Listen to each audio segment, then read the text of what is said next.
All right. Welcome back to the PSR Marathon 2020. We are joined by Hines, who is going to be running at Sapphire, but his Abraful version. Mm-hmm. And on commentary, we have Spitfire. So I'm going to let you guys take it away.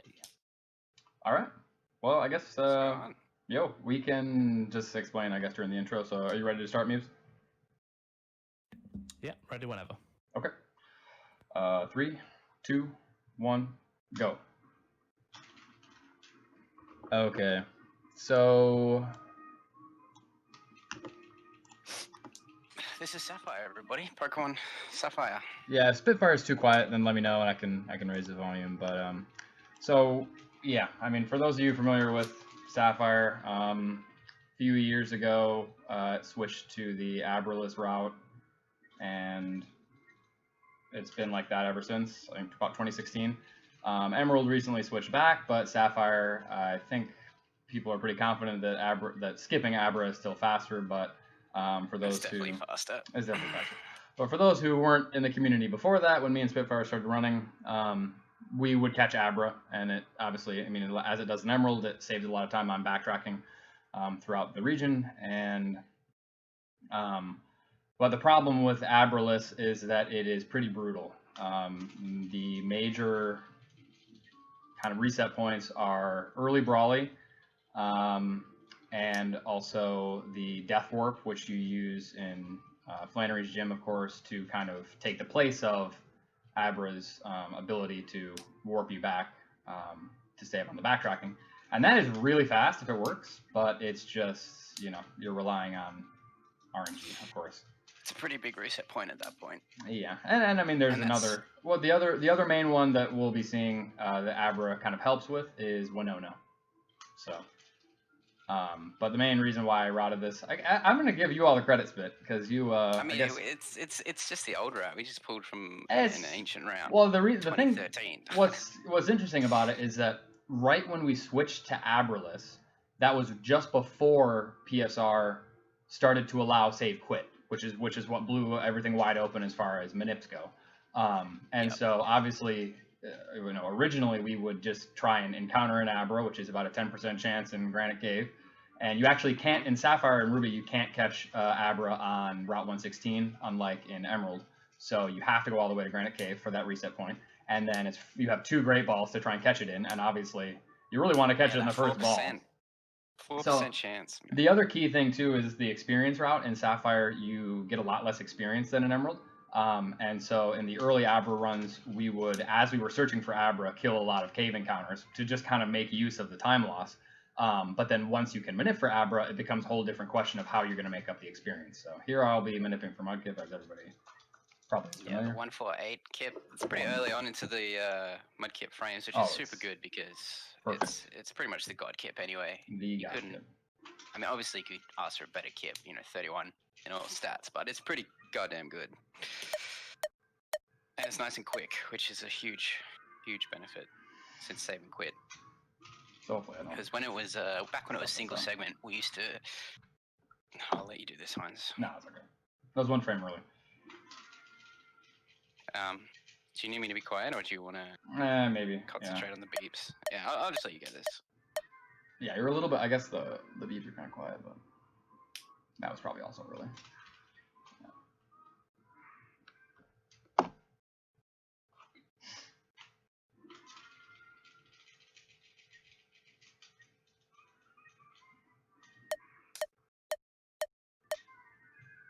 Probably also early? Sassy. I don't know. Yeah, that was double sassy, so yeah, that's triple sassy. Actually, that's 2 frames early.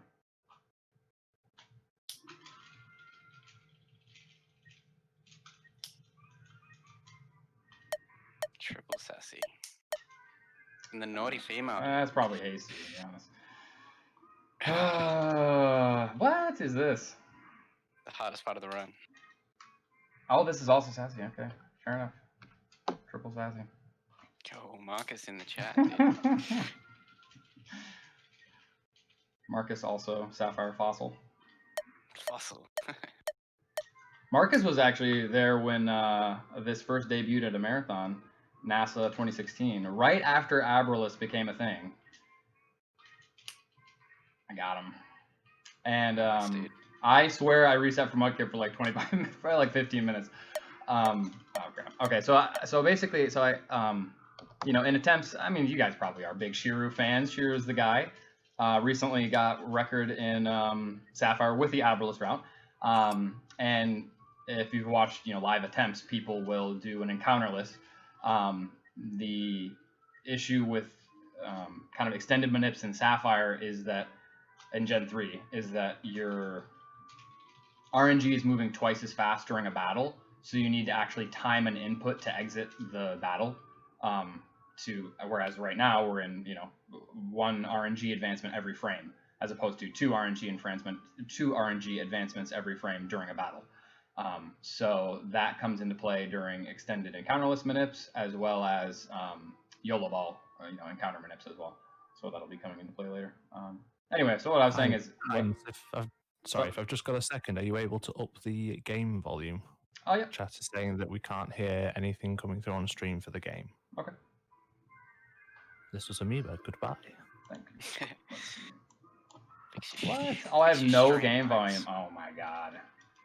I should have told me this before. Damn it. Okay. I'm absolutely I was waiting for you to finish the manip. I was being a good guy. No, that's okay. That's okay. You're the man. Yeah, this happens to me sometimes. I can fix it. Hang on. Oh. You can fix it when you're mashing through rival, I guess. Yeah, exactly. Dang it. So, one of the worst things about Pokemon Sapphire, to add to the list of extremely annoying things in this game, is that the 2 moves that you primarily use in the early game are Mudshot and Tackle, and both of those moves are 95% accurate, which doesn't sound too bad until you're using that move, you know, 100+ times in a run. Yeah, exactly. There's a few key fights where missing Tackle or missing Mudshot is the difference between living and dying. Yeah. So I saved for this fight because there's a number of ways you can die.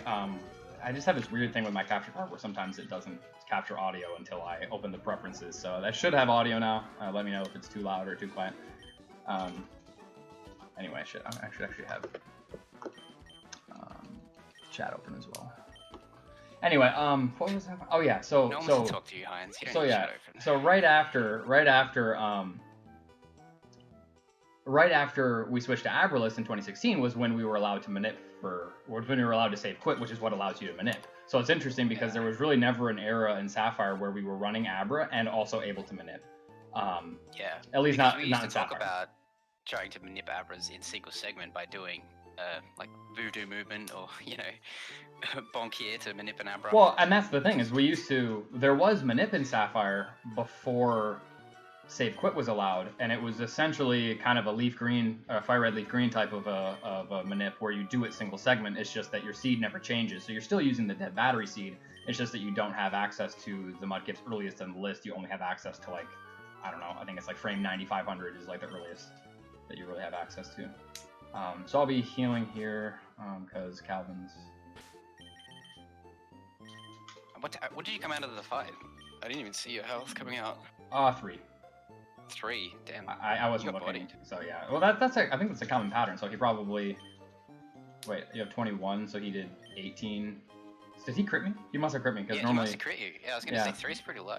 Yeah, normally you end up on 6 or 1 if you miss. Because Lear, after Lear, he does 5 to 6. Without Lear, he does 3 to 4. Did he crit me? Chat? Did he crit me? Anyway, so of course we're here. We're just about to go fight Calvin. Do I save for Calvin? Any takers? Nah, don't save for Calvin. Okay, I did. Yeah, I did. You're right. You're full HP. You'll be fine. Just don't give turn 1 grow into turn 1 loose speed tie. This is what we were talking. This is what I was talking about just before I started here. Is, you know, you can make a case to save for a lot of fights in Sapphire. Yeah. Okay, I'll say, if you're not going to save for Calvin, you have to save for Pooch. How's that? Exactly, yeah. You kind of have to make a decision, like, okay, when was the last time I saved? Like, do I want to, do I want to lose, you know? Well, actually, you could not save before Pooch. Depends how good your Wingo is, really. Yeah, that's true, So this is the speed this tie. fight can there we have it, yeah. really, really good or really, really bad, which is a shame because it's the first non-tutorial fight in the game, and it's actually quite a hard fight. So in Emerald, you can definitely die. In Emerald, he has a Pooch, which I think only nice crit. That's actually amazing. He only knows Howl and Tackle, right? So he does like 3 damage without a boost in Emerald. And so you don't really need to heal for this fight. In Sapphire, you heal for this fight. Dude, that was a good crit. And this is movement that I'm probably going to stuff up, but Shiru figured out after like 6 years that you can take a different path through this grass because the guy can't see you, but I'm just going to, I don't know, maybe I'll hit him. I've hit him a couple times in practice, so I'm just going to, okay, there we go. And we'll be taking the shot here.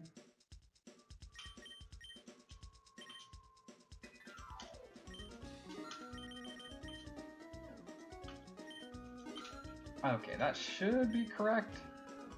What'd you get? 3? I did 3-7, so I changed the strapping a little bit. You do need 1 extra repel in this compared to Abra. Or compared to Abra. 1 less potion. And that way you don't need to buy repels later, I guess. Yeah.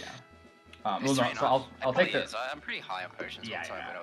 but I always buy. Actually, where's my shopping? So I actually made a separate.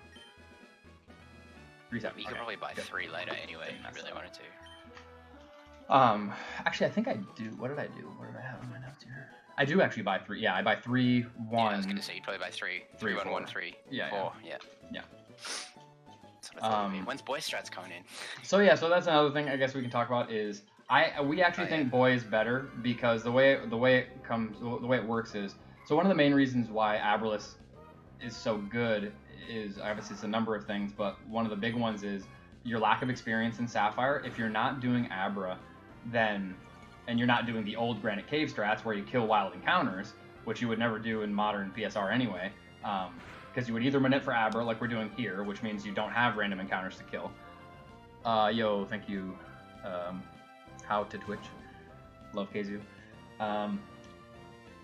Or you would, in Abralus, you fight Brawly early, and that gives you a lot of experience, and the main bottleneck in Sapphire is usually to get 18 for Grovyle on Rival 2 so that you can comfortably 2-shot with Mudshot at +2 with Soft Sand. So there's a couple alternatives if you don't have 18.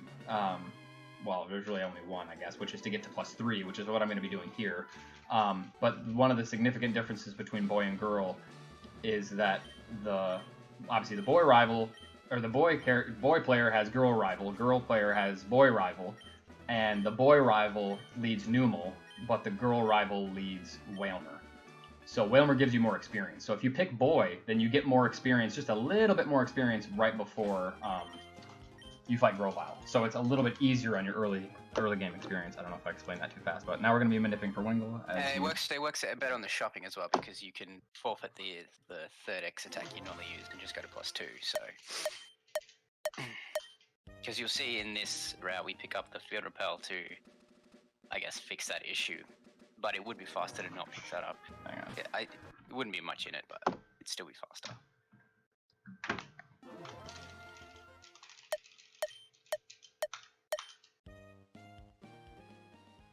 So right now he's just manipping for the Wingull. Okay, there we go. Okay, and I actually got a new YOLO ball for this, but I'll talk about it Not after the I new one. actually get this.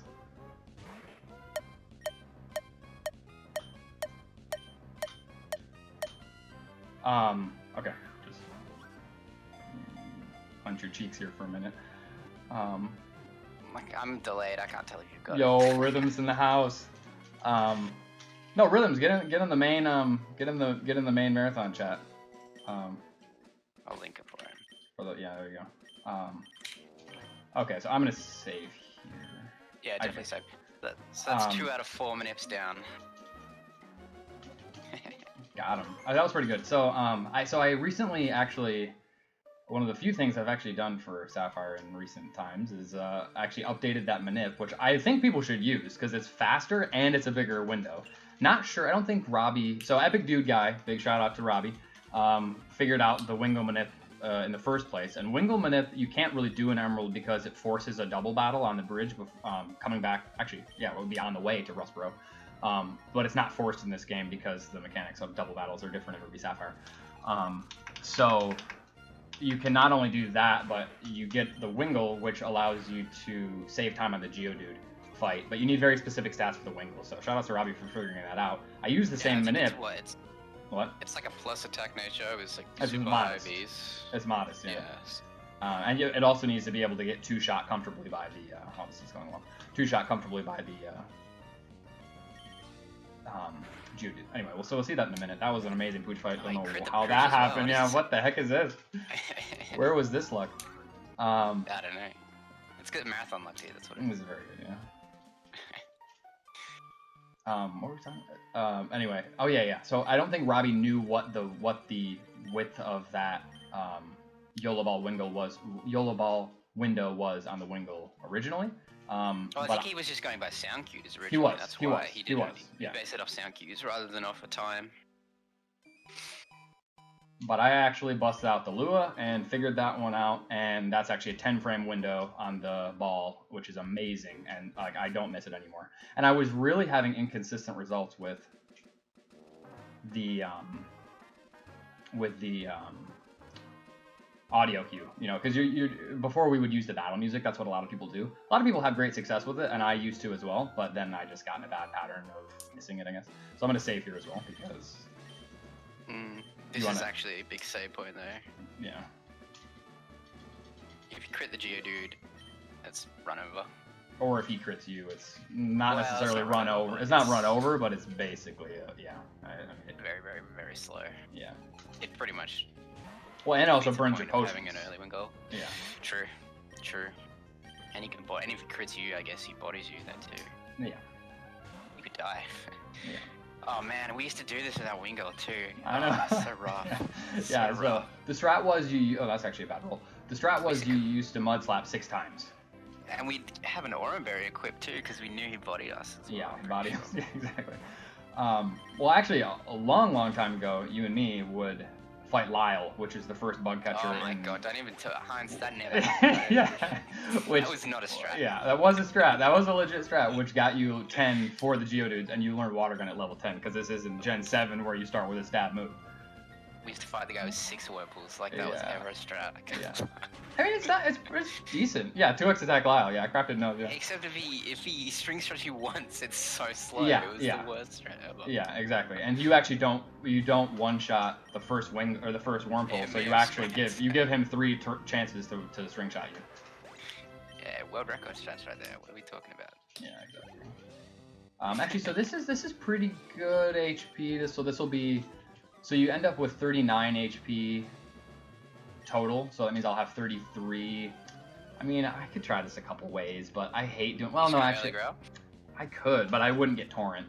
So to speed up Roxanne, you really want to get Torrent, and you do that by kind of timing a Growl. So she does 12 to 15 without a Growl, and then 8 to 10 after a Growl, and she has Rock Tomb and Rock Throw. With the Manip, you guarantee that you always outspeed her, which means that her AI pretty much always favors to Rock Tomb. But Rock Tomb and Rock Throw are the same base power, of course, so they do the same amount of damage. But also Roxanne can just do random things sometimes, like like Rock. Turn 1 and... Well, no, she's decently favored to harden turn 1. It's kind of like bulk up from Brawly. Brawly's I think it has to do with kind of the setup AI. She can like Rock Throw troll you, and you actually want to be outsped by her because then she hits you into Torrent, so you boosting your damage. So you can actually, you can lose a lot of time by actually not getting the Rock Tomb or getting Rock Tomb missed or something like that. So I'm actually gonna late Growl here because, she'll do on average 9. Of course, I get the first turn. She'll do on average. This is the 9. Fight which has the famous magic crit note as well, because half nice the time miss. Ooh, that's low key a really good miss. That's so now she'll do 8 to 10, which means on average she'll do 9, which means I live 2 hits. Perfect. That miss is super clutch. Okay, now we're good. Now we basically don't have to heal. The only way that she can kill me is with a 1 in 16, or one of 2 1 in 16. She can either crit me or get a max roll, which is 1 in 16. So, geez, we got the family reunion here, KZ Smash reunion in the chat here.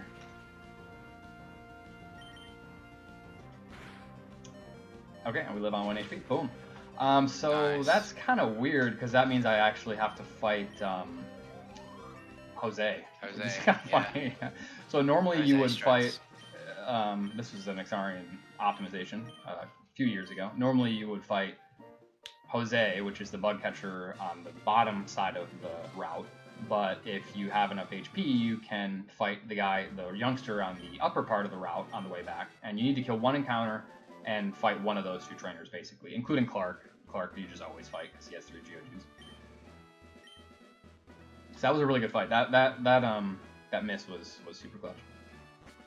But yeah, so we don't have enough HP now that we're at 1 HP. We lived on 1, so we'll have 5 at level 15, which means we're dead to low kick from the. You're so high on potions. This run's going amazing. Oh, don't forget. Oh, I gotta grab the. Yeah, don't forget the food repel. Don't forget that. I So mean, you can always grab on the way back because we're going from the bottom anyway. But it's not a big deal. Not a big deal on Jose strats. I forget it, I guess. Shit, okay, didn't turn. Okay, fair enough. Rip the frames, but yeah. So we actually do want to fight him. So I didn't mess up. I don't think. At least I hope I don't. Wait a minute. Should I have done it on the way back?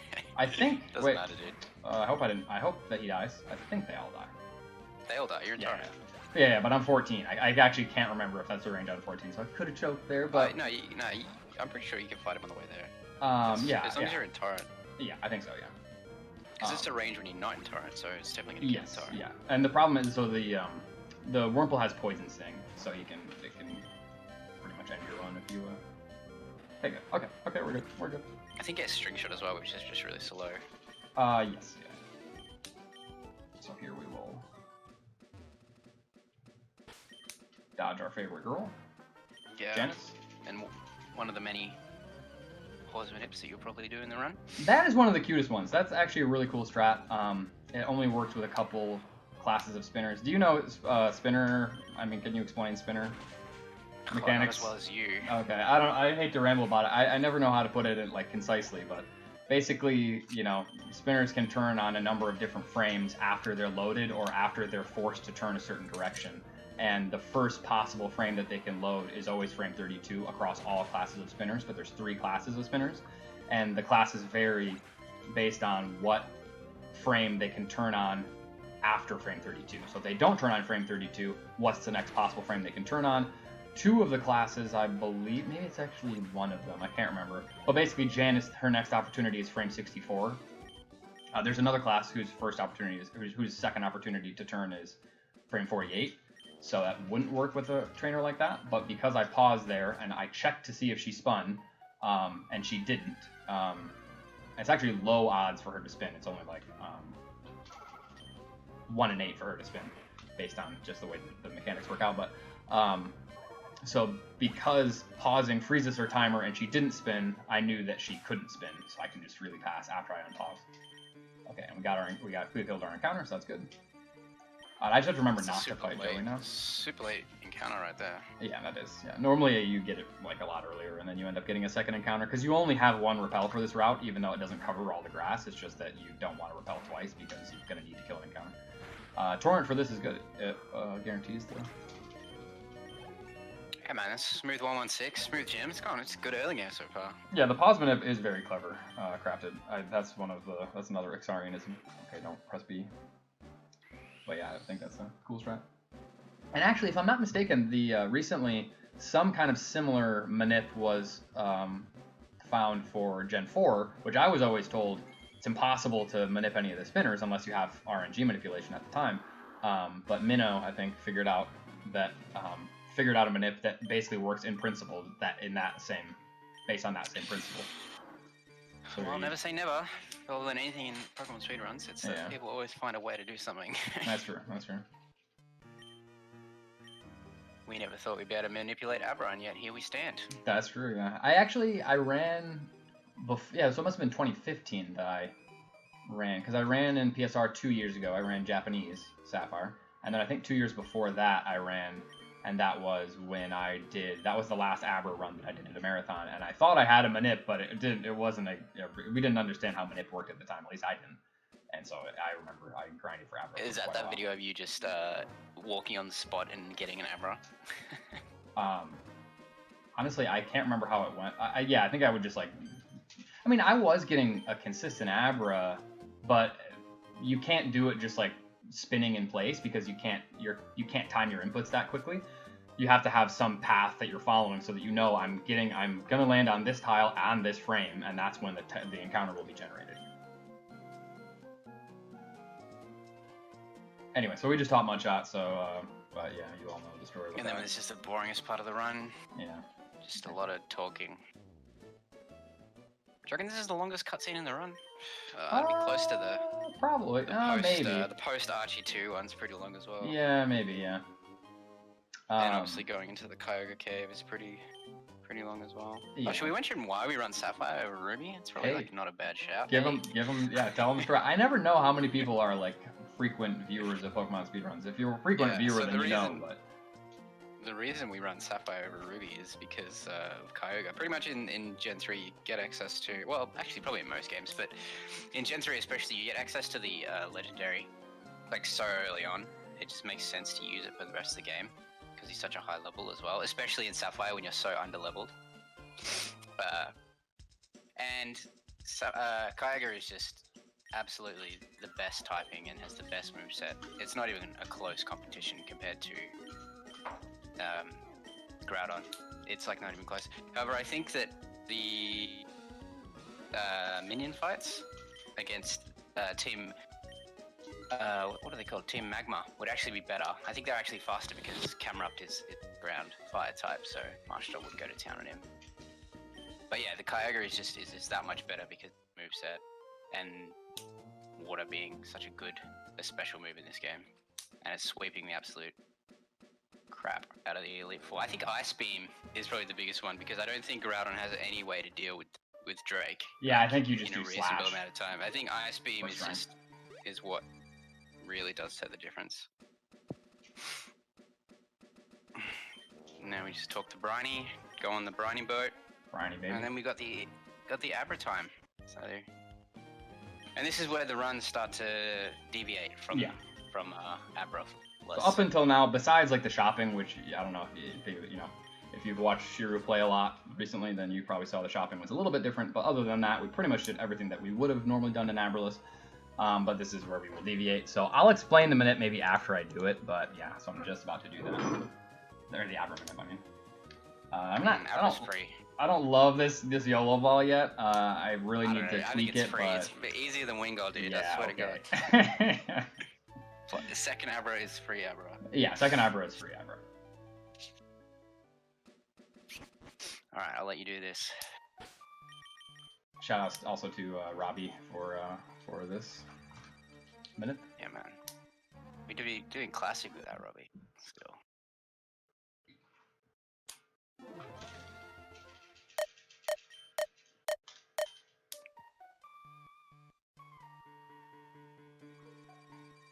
Shit.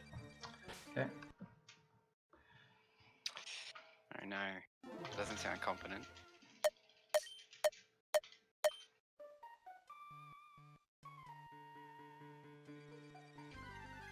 Okay. Hang on.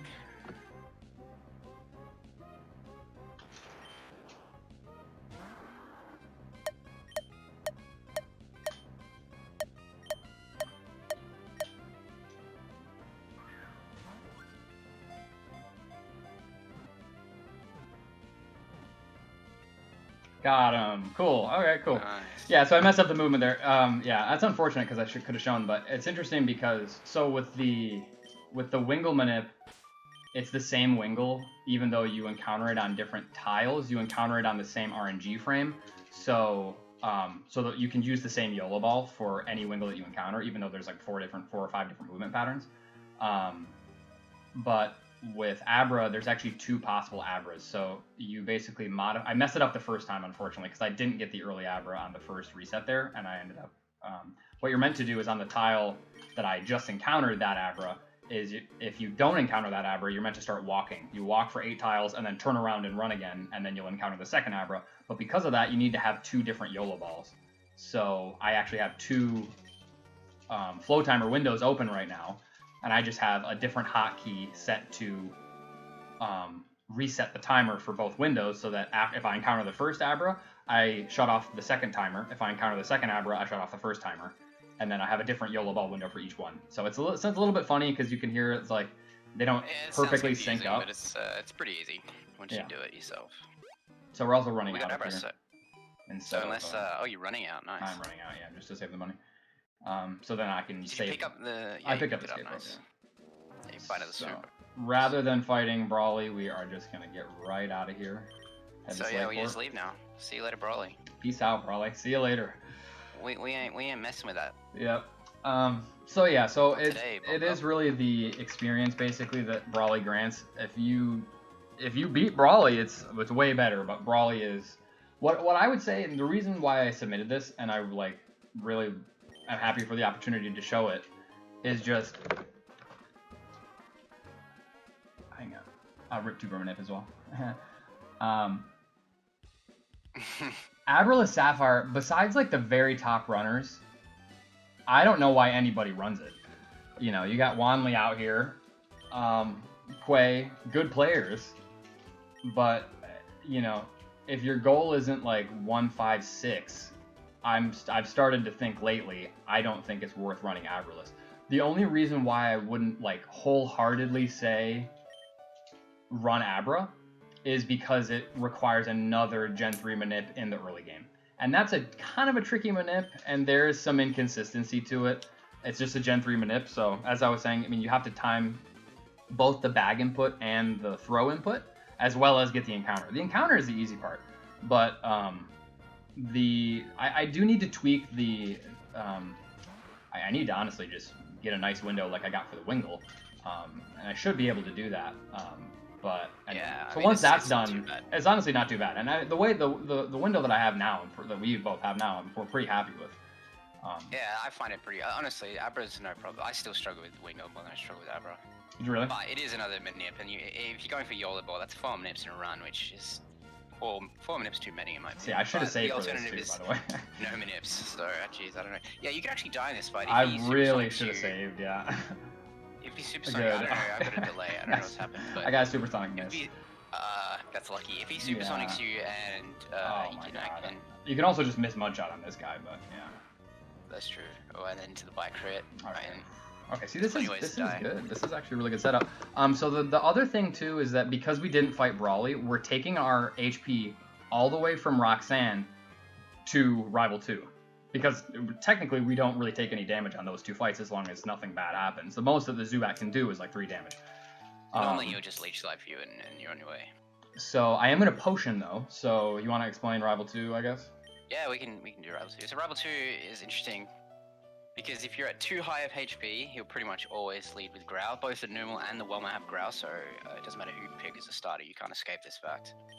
And Growl is obviously terrible because we're trying to get to +2. In this case, +3, yeah.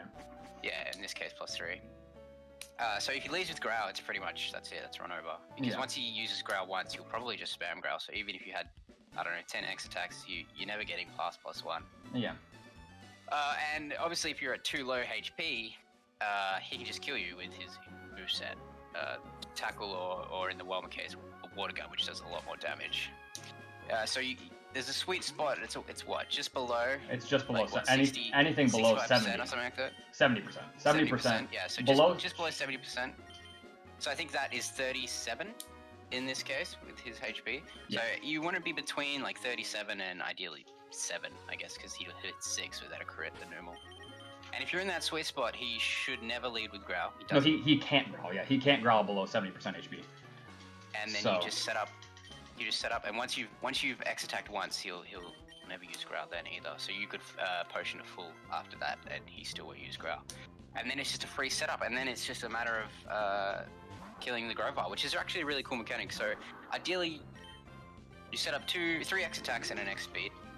You'll take a Absorb turn 1 from the Grovyle, which puts you, at like 16 health.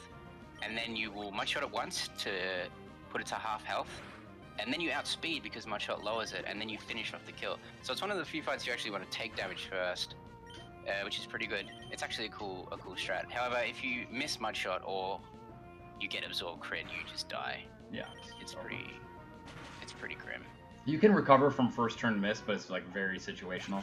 And then actually, Yeah, I it's believe at my health, or at level 17, it's pretty much impossible. Don't Level get 18. burned. I actually got burned the other day, quite the first time it's ever happened to me. I was fuming. Oh, crap.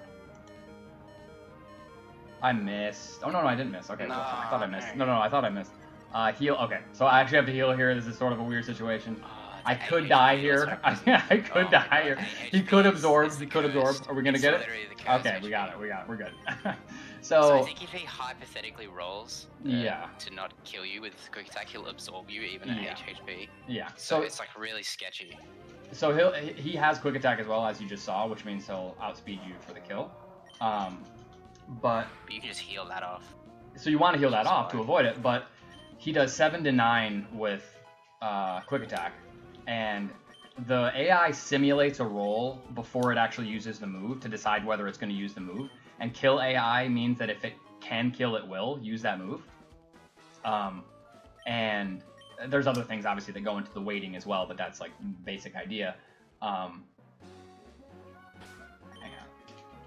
This so if he simulates a low roll with quick attack, he'll actually go for absorb, which is when so in that just case, potioned, I was at the exact HP where I had to heal because he, on average, would kill me. But if he rolled low, which I think is 1 in 4, because 7 is 1 in 4 in that case.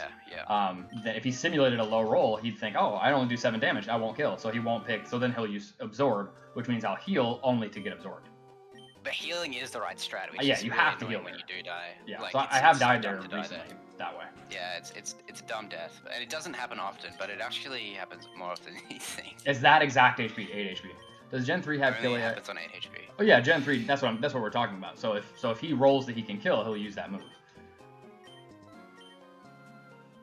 But it's not always. Different trainers vary, but Rival 2 does. And this bike here is what makes Gen 3 the best gen. Well, gens, in my opinion. Okay, hey, we're doing your. Oh no! See, I already healed. Do I want to heal again? Wait a minute. I don't know. I'm a delay. I don't know what your HP is at. See, so I 22, heal. I'm 22. Don't heal 22. You don't think so? No. Because you're not going to take damage off the first, unless you take damage. I'm at 27 actually. I'm 20. Nah, 27 is fine. Don't heal that. Okay. You're right. So we're entering the center here because this is where we will set our teleport point to for Abra. Well, geez, I'm playing decently well. Damn, nice. Yeah, it's a good time. I mean, the only thing that slowed you down is the blood kit, really. Yeah, I think it was 5th try, maybe. And then I think, second try Wingull or something like that? Yeah, second try Wingull, yeah. Second try Abra as well. Confusion here wouldn't be too bad, because if you actually get knocked down a little bit, I think it's a free. Well, because I'll be X-speeding on Sean as well. So I got an X-speed for exactly. Sean. Yeah. That's why you don't want to heal this. This is good health. So the tricky thing about this gym in Sapphire is that you have to fight Brooke in Sapphire, whereas you can skip her in. She's like a second rival too. It's really dumb, and you can skip her in Emerald, but in Sapphire, and she has the same situation where what? Did you just call her Brooke? And I did call her Brooke just for the so viewers. Weird. For the viewers. Yeah. That is her name. Brooke. Everyone calls her CTB. Yeah. That's just her name. Cruel Trainer Brooke, yeah. Cruel Trainer. Also, you don't outspeed this, so we're a little bit lower level than we would be in Abralus. Oh, I got confusion. You gotta be kidding me. Okay, you didn't. That's fine. That's not the worst thing. Yeah, that's okay. And I'm in Torrents. And I probably will. I have a lot of potions, so I will heal. No, if you get confusion, definitely potion now. Yeah. Because so now you're like guaranteed. Now I'm dead to Sonic Boom. Not if you potion before the fight. Exactly. Yeah. So I'll potion before the fight. Yeah. Yeah, exactly. Fine. Easy peasy. And now I don't think you will die because you'll level up to like 41 for the Watson. I actually think it's a free gym now. As long as I don't triple miss Mudshot. Oh yeah. Oh, triple miss. Anyways, so with Brooke, it's the same sort of situation with the Wingull, where you need to set up on the Wingull. You don't set up in Abralus, but we will be setting up in this. Yeah,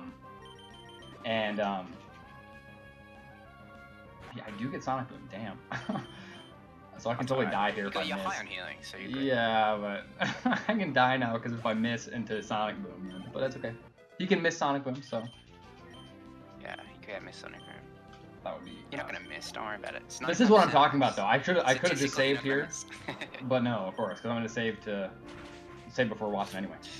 Save for every fight in this game. What I'm saying is you need to be a lower HP going into Brook, so you can't heal to full. But the AI in this gym is very random. So the only move that these Voltorbs have that can do a lot of damage to you is Sonic Boom. Otherwise, they just have Tackle, 20 damage. 20 damage, yeah. I'm actually gonna See, I almost want to heal here too, but I'm not going to. Actually, wait a minute. I kind of have to. No, heal. 100% heal. I kind of have And to then because it's a free I'm fight. dead to roll out as well. This Yeah. is a really You weird have to heal. situation. No, it's a full fight. Wow. 41's perfect. What are you talking Yeah, about? 41's It's fine. perfect Yeah, you're right. Well, it's not perfect because I can still get supersonic. You really want to be at like 35. So you want to be slightly low HP for both Magnemite and for Brook, actually for Watson, because Watson leads Magnemite. Because we're slightly under leveled here because we didn't fight Brawly, our experience won't even out to Abralus until we fight Brawly, so not until a little further into the mid game. And because of that, we're actually outsped by this Voltorb. The Voltorb has self-destruct, so it can just straight up kill you, but It's very unlikely. Very unlikely. It favors rollout. I actually got Sonic Boom miss. Wow, that's crazy. That's okay. That's fine. Well, now you can't die. No, I can die to self-destruct. Yeah, obviously, but that's. I can't remember what self-destruct does, but so he's like very 45 favored. or something for that. Self-destruct. Fine. Cool. Yeah, Okay, that's it's like 45 literally fine. damage. It doesn't kill you if you're at full. God, Sapphire just goes so fast. I feel like I'm just like. But anyway, so the point is, yeah, you would outspeed him perfectly in Abralus, which is really cool that works out in Abralus. But it's nice that you can rely on the rollout AI. If you couldn't rely on rollout AI, then it wouldn't really be doable. I mean, you'd have to either XP twice or I don't know, kill the full, which is just too inconsistent. So this is great HP for Brook because, like Hans was saying, it's pretty much like another Rival 2 where we have to set up +1 because we're going to kill with strength, which is another thing that's different about. So here we go. This is where the route really diverges. So you can talk about. So if you play Abralus, everyone knows that CTB is a reset point. It's a bigger reset point than a lot of fights in the game because if you miss. You don't set up and you go for the range because you're a higher level. You're like 24, I think it is, or you're 23. 23. Yeah. So we'll be 22. So you go for the Oko with Mudshot, which is 75%. Yeah. You know, which is pretty likely, but if any Abralus runner will tell you it's not 75%. So what we do instead is because we have Abra and we can teleport back to Morville, we go get strength early, which is where we're going right now. And because we get strength early, it means that we can +1 set up on the Wingull instead of double tackling it like you would in Abralus.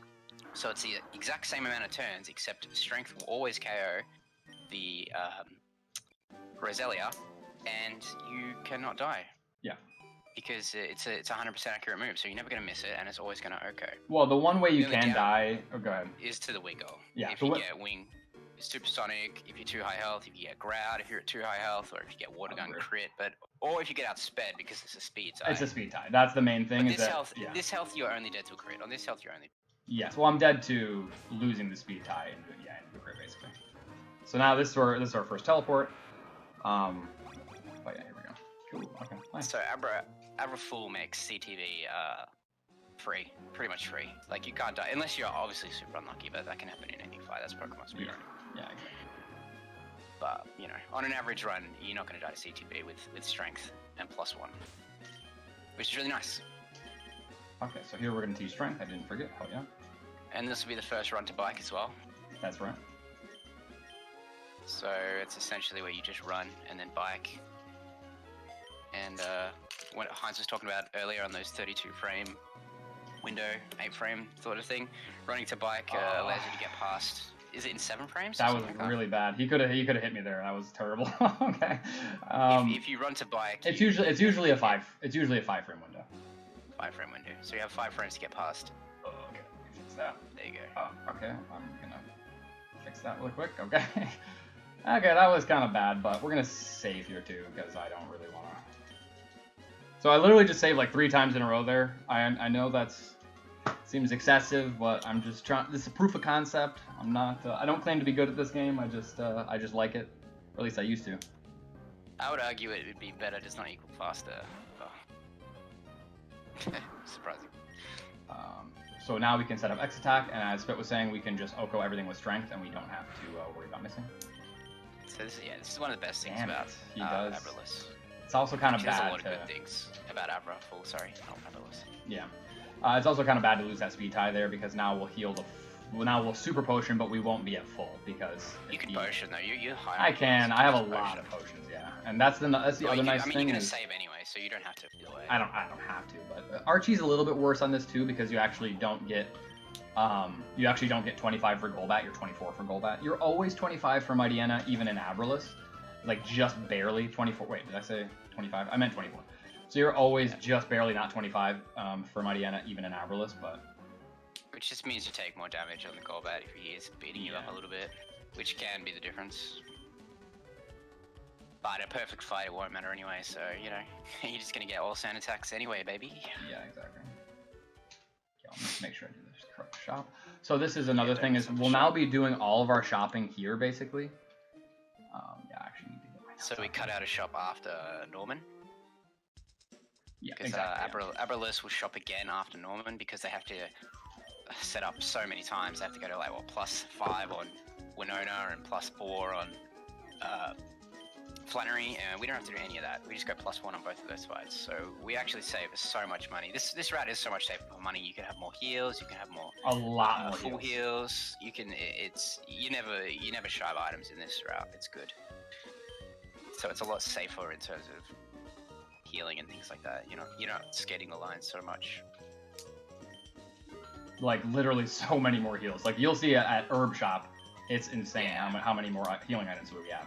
It's crazy. The downside to doing obviously not death warp. Sorry, the upside to not death warping is we just get to do a late herb shop, which means we have all of the gym money. So like another $5,000 from beating Flannery or something. I only have 2 potions. I'm actually not gonna potion. I'm gonna save here. Which is huge.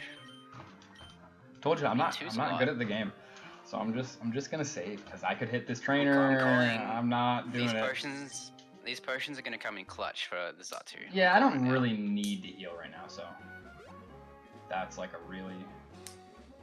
Okay, hang on. Nah, you'll be right because you're gonna save anyway. Boom! That was so. See the save RNG manip for execution. Yes, that was so clean. That was like whoa.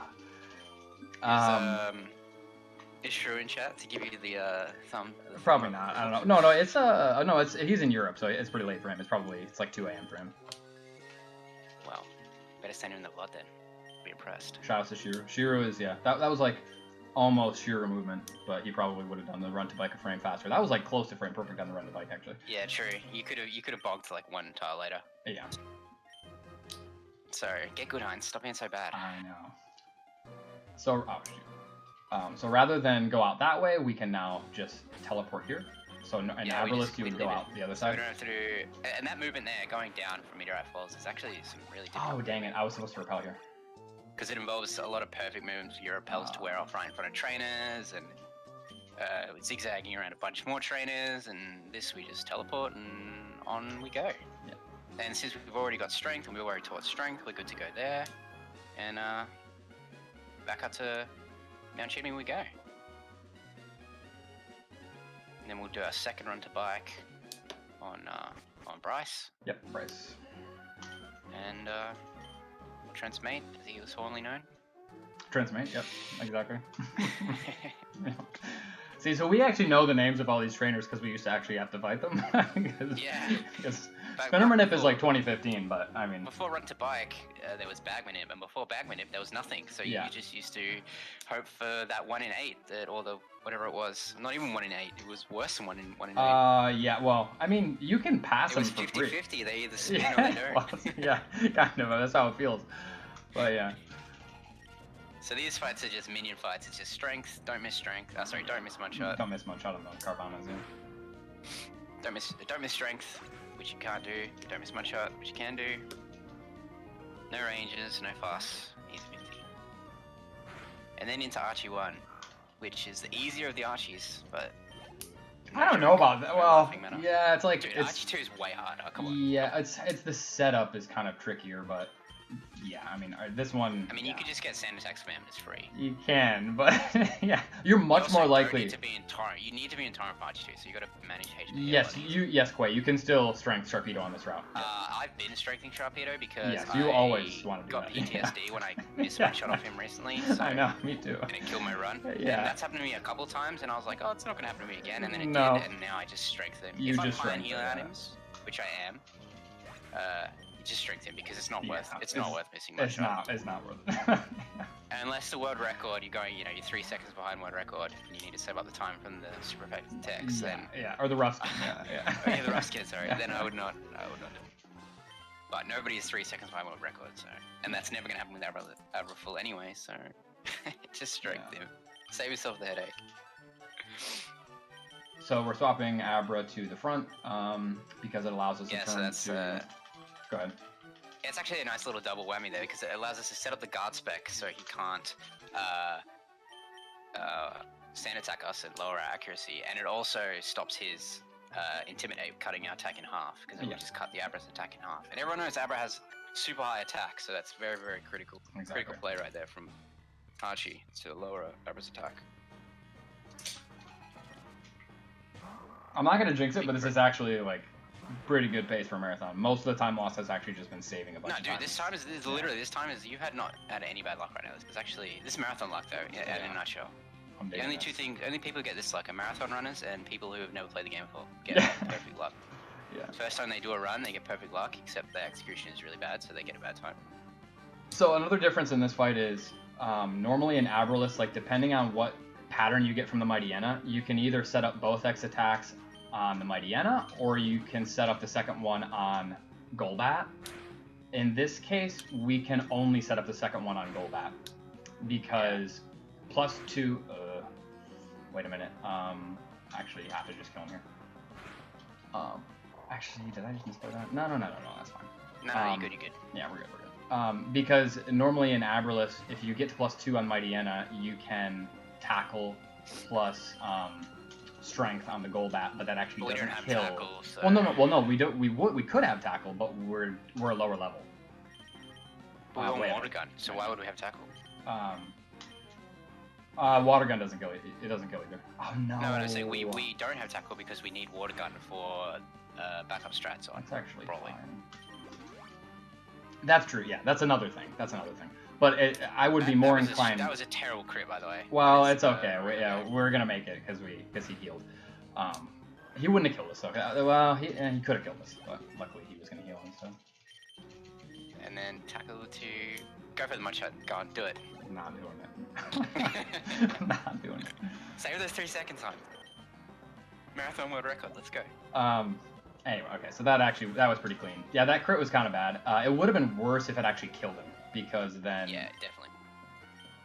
What would you have done? I guess hopefully scared him. No, you were dead. I think you're just straight dead. Yeah, I think you're dead. Yeah. Unless he does dump. He'll kill you though, won't he? He'll just crunch. Yeah, he'll just crunch, yeah. Do you remember when we used to take a hit from Sharpedo? Oh my god, the I know, round used to be yeah. so bogus. I know, we used to get to +1 and then we would double mudshot. Because he doesn't quite heal the full off of... Yeah. I'm so glad I reworked that fight. Oh my god.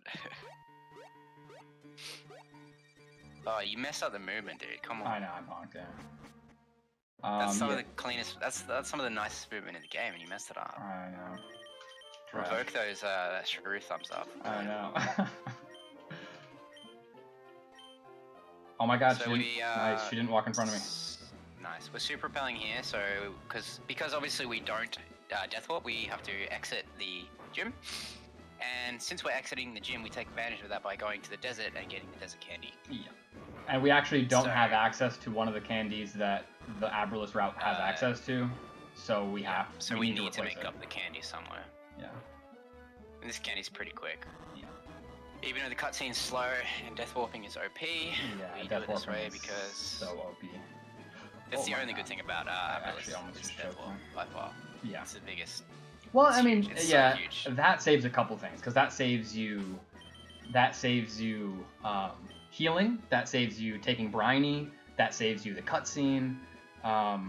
So we take Briny another time, actually 2 more times, because we have to go to Dewford again. We get to make up time later by teleporting back to Morville after Norman, which is nice. Yeah. We don't have to do all the biking through Norman. And that's one of the tougher movement sections for Abralus. Yeah, that is. That's not tough, it is, I guess. It's a little bit tricky. I mean, going down is arguably as tough. Yeah, that's true. That's true. Across the beach is pretty tough. So we killed normally in Abralus, you would stall on that first Slugma to get poisoned. We are going to just set up 1 X attack and 2 shots of Torkoal. But the second Slugma doesn't have Smog. So we want Light Screen. Of course, we get Flamethrower. Tell you what. No, sorry. Wow, I literally got burned. I thought you set up on the first one for a second and he smoked you. That's why you were at 75 out of 38, but you must have just not. I guess we're going to burn our full heal. We buy a lot of heal powers, so I guess that's fine, but this is... Okay, damn, you actually got burned. That's so unlucky. I actually got burned, yeah. That's the front. No, this never happened. Yeah, we're about to buy full heals anyway. Well, not full heals. What are they Heal called? powders. Bloody Heal powders. heal powders, yeah. Yeah. Which is essentially a full heal that makes your Pokemon hate you a little bit every time you use one. Exactly. Which luckily we don't use. What's that move that bloody is based on happiness? Return. Return. Lucky we don't use return in this game. Am I dead? Oh wow, I'm actually dead. I think that was a range to kill me. I kind of had to play that out. Did he just overheat you? He just overheated me, yeah. Oh damn, the Yeah. burn was super unlucky there. What is the range on that? Let me see that. So there's a couple ways that you can die in this fight. This is actually a pretty annoying fight. The strat normally is he just body slams you. Oh my god, obviously, actually. if he's in range to kill you, with overheat he will. So if that happens where you get burnt, obviously that's bad, puts you in range. Or if the Slugma uses Sunny Day, it Yeah. also puts you in range to kill. But ideally you just don't get any of that, and he has to body slam you. And he'll body slam you, he won't paralyze you, which is 30%, and then you just over one-shot to kill. He can also attract you, which makes you fall in love. Yeah. Which is terrible because obviously it's like being confused, except arguably worse. Yeah, and you can also get body slam para. So one of the worst situations. It's not 40. It's 48. I was in Sun, so that was actually pretty likely to kill me. That was 48 to 57. I did not account for that situation. So I was. The burn threw him off. We'll blame the burn for that one. Well, I didn't have a good way out of that situation because even if I healed there, it would have done a lot. I could have like stalled, but I don't have any healing items. That's really freaking lucky. Okay, cool. It doesn't matter which way you look at Flannery, Abraful or Abraless, she sucks in both of them. She There's does, no good way to. There's no good way to fight Flannery. Yeah. The Torkoal. If you could get a girl, Mudkip, that would actually make this fight probably super good. Yeah. Because you So can that's just good. give it a full. And you're kind of damned if you do, damned if you don't. If you're Yeah. high HP so that you survive 2 hits, then you're gonna be in attract range. If you're low HP, then you're dead to a lot of things, especially overheat. It's that whole finding that fine line between death and not death. Yeah. Which this run is so good at doing. Just And it's staying very in that line. difficult. It's very difficult to control your HP coming out of Archie, so you can't get like the perfect setup. Like just in range. It's just you kind of just have to take what you get. So here we do get this cutscene, which is the Go Goggles cutscene. Contrary to what I think a lot of people think, you do not get soft locked out of getting the Go Goggles. Yeah, we found that out. We found that out, didn't we? Yeah, I can't. I don't know where just he waits is, for but you. He's just chilling. You He's can just just talk chilling to at him. the Pokemon Center. I thought it would. I mean, they obviously thought about it, but I always thought maybe you'd get soft locked, but Yeah. you don't. They thought of it. So now we go and get the rare candy, which we're making up from later. Also, you notice that we buy a lot more herbs here. Literally can buy 5. So this is like one of the biggest benefits. Dang it, I took extra steps. That's not good. Yeah, that's kind of sucks because my repel strat was like perfect. I like actually got the right movement before. But... Yeah, so the point of the repelling earlier against the side of the house was so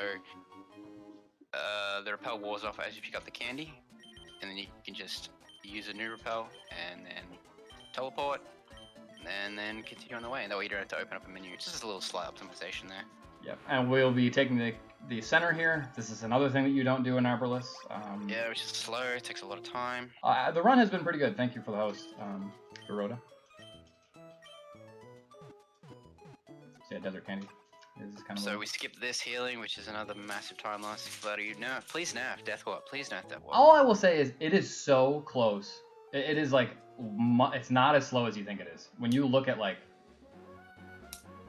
hang on, okay, that was good. That was good. Ah, dang it. Oh, dang it. Okay, come on. Okay. I can't see because I'm delayed. I'm imagining it's Oh, Bonk actually, City. that was actually pretty good movement. No, that was good movement, but Oh no, it was good. You just Oh. bonked way too early. okay, that was a.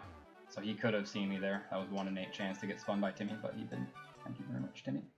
Are you doing the former world record by gunner strats where you just bail Yeah, out you and just run miss. bikes? Yeah, you just miss every run to bike and get lucky. Slateport Solemn, he messed it up. I did mess up Slateport Slalom. Feels bad. That's pretty tricky. I mean, that is a little bit tricky, but It's fun though. It's my favorite. it is fun. Alright, so now we go fight Broly, and he is absolute joke. Yeah. Now we just steamroller him.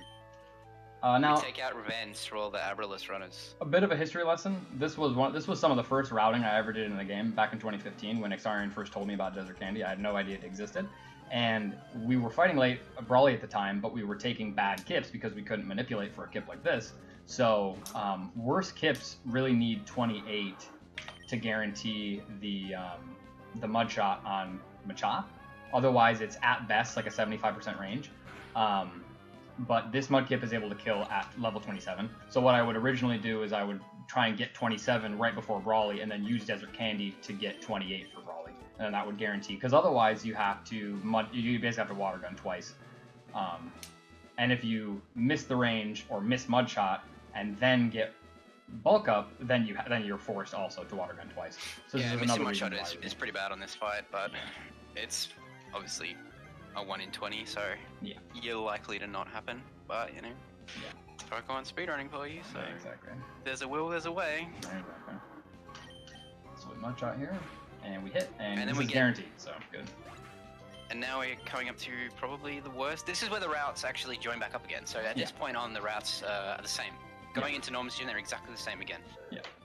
So we'll do all of They Norman's Gym converge, exactly the way that we but would. all of Norman's Gym's the same, and then when we leave Norman's Gym, they're going to diverge again. But this gym sucks. Yeah. Every single one of his minions can kill you, and Yeah. Norman can absolutely send you back to Mum's house. Like Yeah. he can just ruin your day. So this is probably TNL used to be the worst gym in the game, but I would say it's Norman now.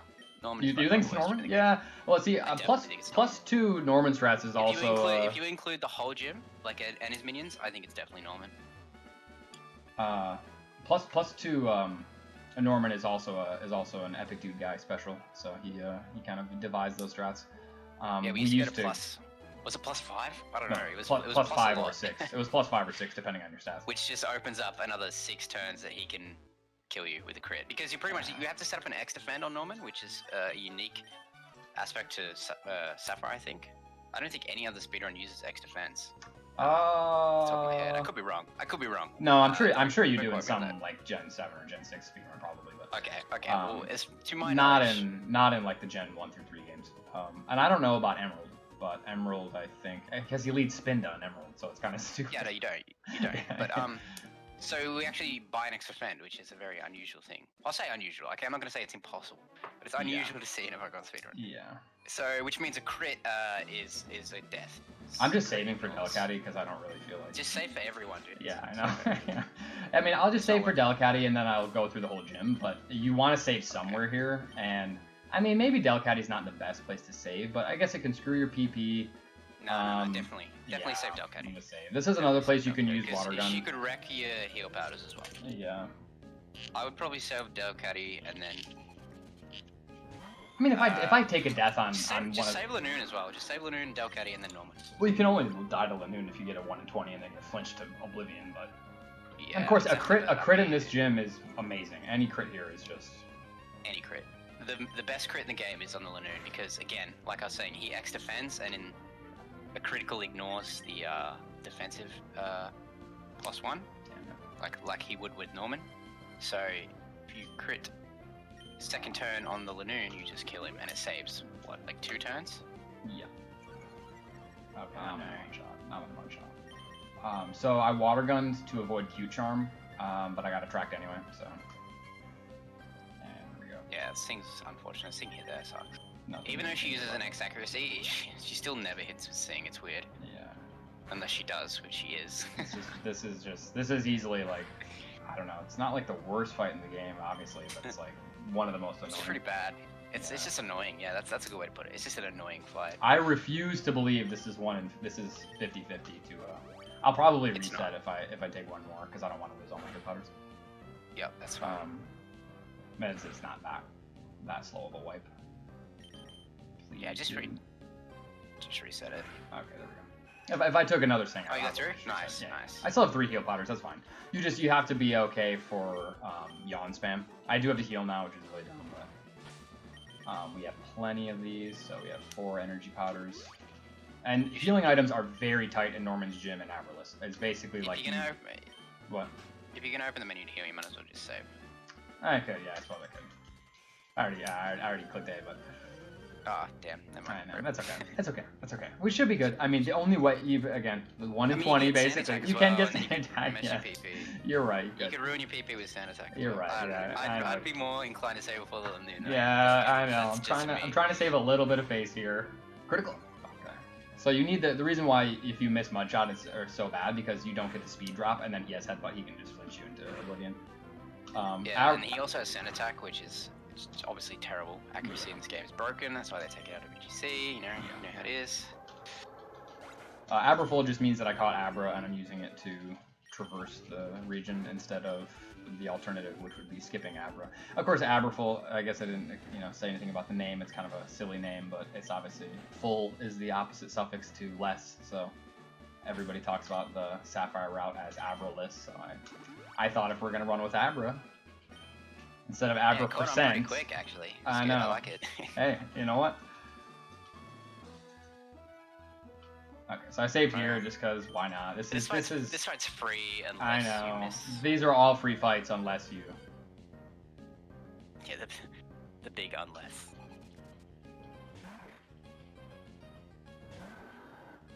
Just hit the range. This is a range. This was a really bad fight when we used to not have like the God Kip because this is this is less than a 90% range, even with a great attack. I guess this is another fight where the Desert Candy would come in clutch, right? Because you'd be 29 for this fight. You could get 29, yeah, you could get 29, but we delay it because of what we're gonna do later for Winona. But yeah. earlier, obviously, this being the God Kip, it's plus attack, really good IVs. So a lot of the ranges that we used to encounter just don't exist anymore. Yeah. This fight, actually, you can still fail to kill, but it's like super unlikely. Yeah. What's the percentage of to like not kill that guy? I'm pretty sure it's like 10, I think it's right? like it's about 85% to kill to it. Yeah. Yeah. If I remember the last time I did the count. So yeah, Norman, really bad fight. Crits on this fight can be actually costly if you crit or if you get crit. Like you just obviously don't want to see crits at all. It's well, very unlikely that certain your crit is gonna situations be on a it's good okay, turn. but yeah. There's a couple of times. I think a crit on this fight is. I'd rather just not see any crits in this fight if I had a choice. Because you could fail to kill with a critical as well. You fail to kill, knock it into heal range. He kills you with a crit. You could kill the Vigoroth, which means you're boned for the next when you take out Psyching. It's just all around bad. You just don't want to see crits with it. Yeah. So I got Yawn. I mean, I guess if he's yawned now, you just want Yawn spam. So that was actually really good. Yeah, for some reason when he yawns, he spams Yawn. But this is why you want to have at least a couple heal powders for this fight, because now I'm gonna fall asleep again after this. Yeah, he's pretty dumb though. He'll try to put you to sleep when you're already asleep, which is pretty dumb. So you never want to heal sleep until you're ready to attack, because he could just put you straight back to sleep again as soon as you wake up. He could just keep spamming. But okay, cool. Good. So he can barely 2-hit KO you. He would actually, because I must have gotten an HP. Oh yeah, because I fought Jose, I got an HP EV, which means I had 84 HP there instead of 83, which means he would need to 1 in 16 me twice. He'd have to do 2 max rolls, and he could 2-hit KO me. But other than that, I'm safe. Super unlikely. Yeah. You're more likely to get a crit than that to happen. Yeah. Probably could have. Oh man, good. Okay, and the reason why I healed there is because his last slaking really favors Focus Punch, even if Facade will kill, but he outspeeds you, and Facade does 40 to 48, which is a lot more, obviously. So I always heal to at least 48. You can play it riskier. I really don't understand how this AI works, because sometimes I could still get Facade from his HP. It's really weird. It's so strange. And sometimes he'll Focus Punch you on 30. It's so strange. Yeah, exactly. Yeah. And so then you heal to avoid the Facade, but he used Focus Punch, which means he gets off a lot of damage. And as long as you hit the first mud shot, you pretty much win the fight, because then he loafs and then you outspeed. So hitting that first mud shot's super important. Yeah. And then it's pretty much a free fight. Because even if he chooses, you could be at 30, and as long as even if it Facades you, you outspeed, so you can't kill you then. Yeah. Nice, dude. That was a good Norman. That was pretty good. That was actually nice. How many heal powders do you have? One? One, I think. Which isn't great, but that's okay, because that means I have one for Shelly, and I'll be buying full heals in Moss Deep. You have plenty of money. Because of the way that you skip, you save a lot of... X attacks are pretty expensive, at 500 apiece, and we save, what, 3? You can buy full restores? No, we save more than 3. What did you say? I could, as long as I have enough hypers. I could buy full resource. I was thinking about it. But this is another place. This is where it diverges again, basically, as Spit was saying. will. So we don't have to shop here. It saves a bit of time because we obviously did all our shopping in Falaba, and we can just dip with teleport. The beauty of Abra, another showcase of Abra right here. We just go straight to Warwheel, get on the bike, and it's like the opposite of just warping straight to Petalburg. We just warp straight to Warwheel. It's good. Yeah. Like, I'm tempted to save here as well because I just don't feel like hitting a trainer. If I hit a trainer, there's actually a couple trainers that can just kill you on the next so section. we grab Surf, obviously grab the rare candy. Yeah. So there's you get this rare candy in Abraful as well.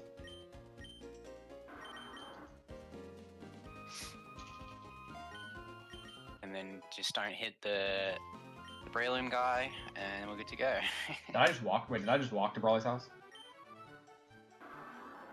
Did you walk to? Oh no, I'm sorry. He's saying because I think in Emerald he gives you Surf. He comes to you instead of you having to.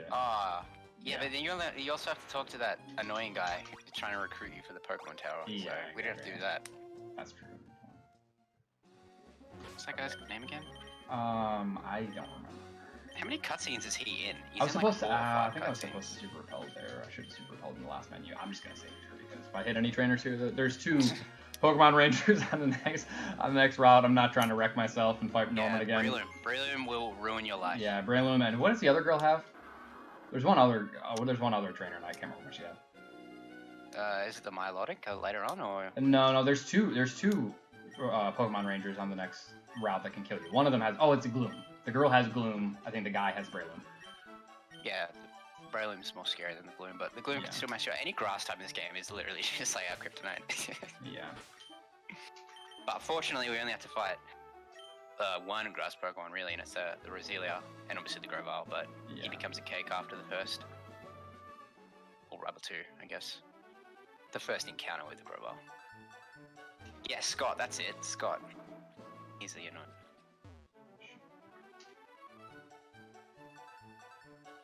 Okay, that was a good movement. I took one extra step. Not bad. So yeah, this is Weather Institute. Another section, I guess this is one thing that always annoyed me about Sapphire. In Emerald, you're able to get, I think, correct me if I'm wrong, Emerald runners, but I think you get like 34 for Shelly, which means if you get Torrent, then you can just one-shot her with Surf. Whereas in Emerald or in Sapphire, it doesn't matter. No matter how many candies you have, no matter whether you have Torrent, you can't one-shot the Mightyena. So you're always fearing Swagger. Plus special attack strats, maybe? Question mark. I've looked at it. I think it's possible, but I think it's a range, but yeah. Classic. Anybody want to run Sapphire Classic? Before we go plus special. Yeah. No, thank you.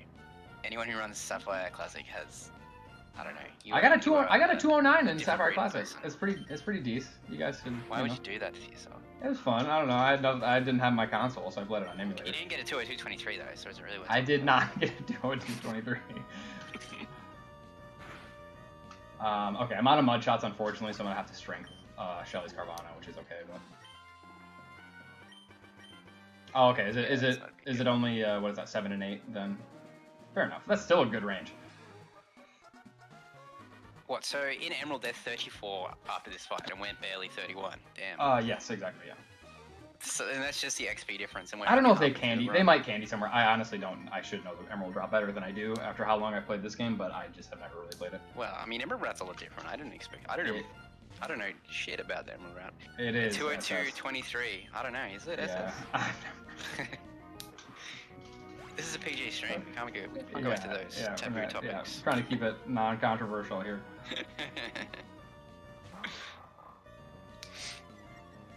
And then we go into Rival 3, which is just a joke of a fight. Although, to be fair, the can normal, die. if he's out for blood, he can go in hard. If he magnitude 10s and crits, I think it's what? This is another one of those cases where I'm like, do I just save? Because you're actually lower level in Abraful, you could. I mean, it's super unlikely to die. I mean, you could save if you I'm want to. not. Well, do I save? I don't know, yeah. I mean, you just got to bike back up. It's not a big deal. You don't need money, so if you die, you can bike. That's true, good. Wait, last time I saw. Okay, yeah, no, I might keep streaming after the run. Let's see. Might play other games, or I don't know. But yeah, so here you would take this in Abraful as well. We get a free bed heal, which is very quick. And because we have strength now, the Grovyle is just an absolute joke. Like, he's not even a threat to us. We just OHKO him when we have a chance to set up on the normal, so You just same strats again, +2 attack, +1 speed, and then you just Oko. We're at a lot higher level too, comparatively, and you just Oko the Grobar, Oko the Numel, Oko the Welmer. Obviously, if the Numel chucks up a couple of magnitudes and they're high rolls, it can be scary. And if he tries to crit you, it can be scary, but unlikely, as with most things. So you would candy twice before this fight in Abraful normally. I mean, you could delay it if you had some extra experience, I think is the approach.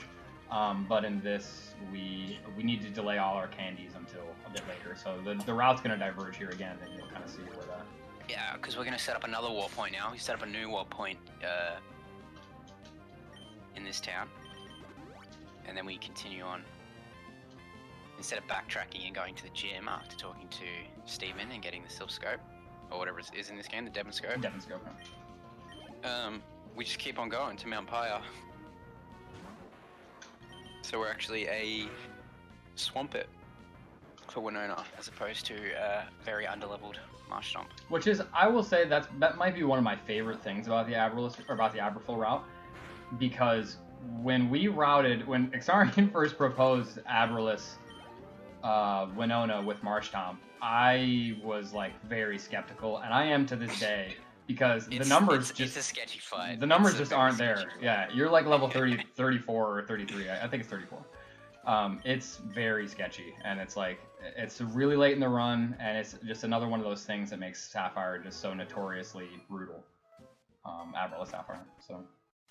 But it's not free as a Swampert, but it's definitely laughable. I've died there recently, but it's very, very difficult to die. You'd have to be. I mean, you can obviously get double team spam and then protect spam and then some unlucky crits here and there, but for the most part, it's pretty. I'll say pretty free. Yeah. Nothing's completely free in this game, though. So.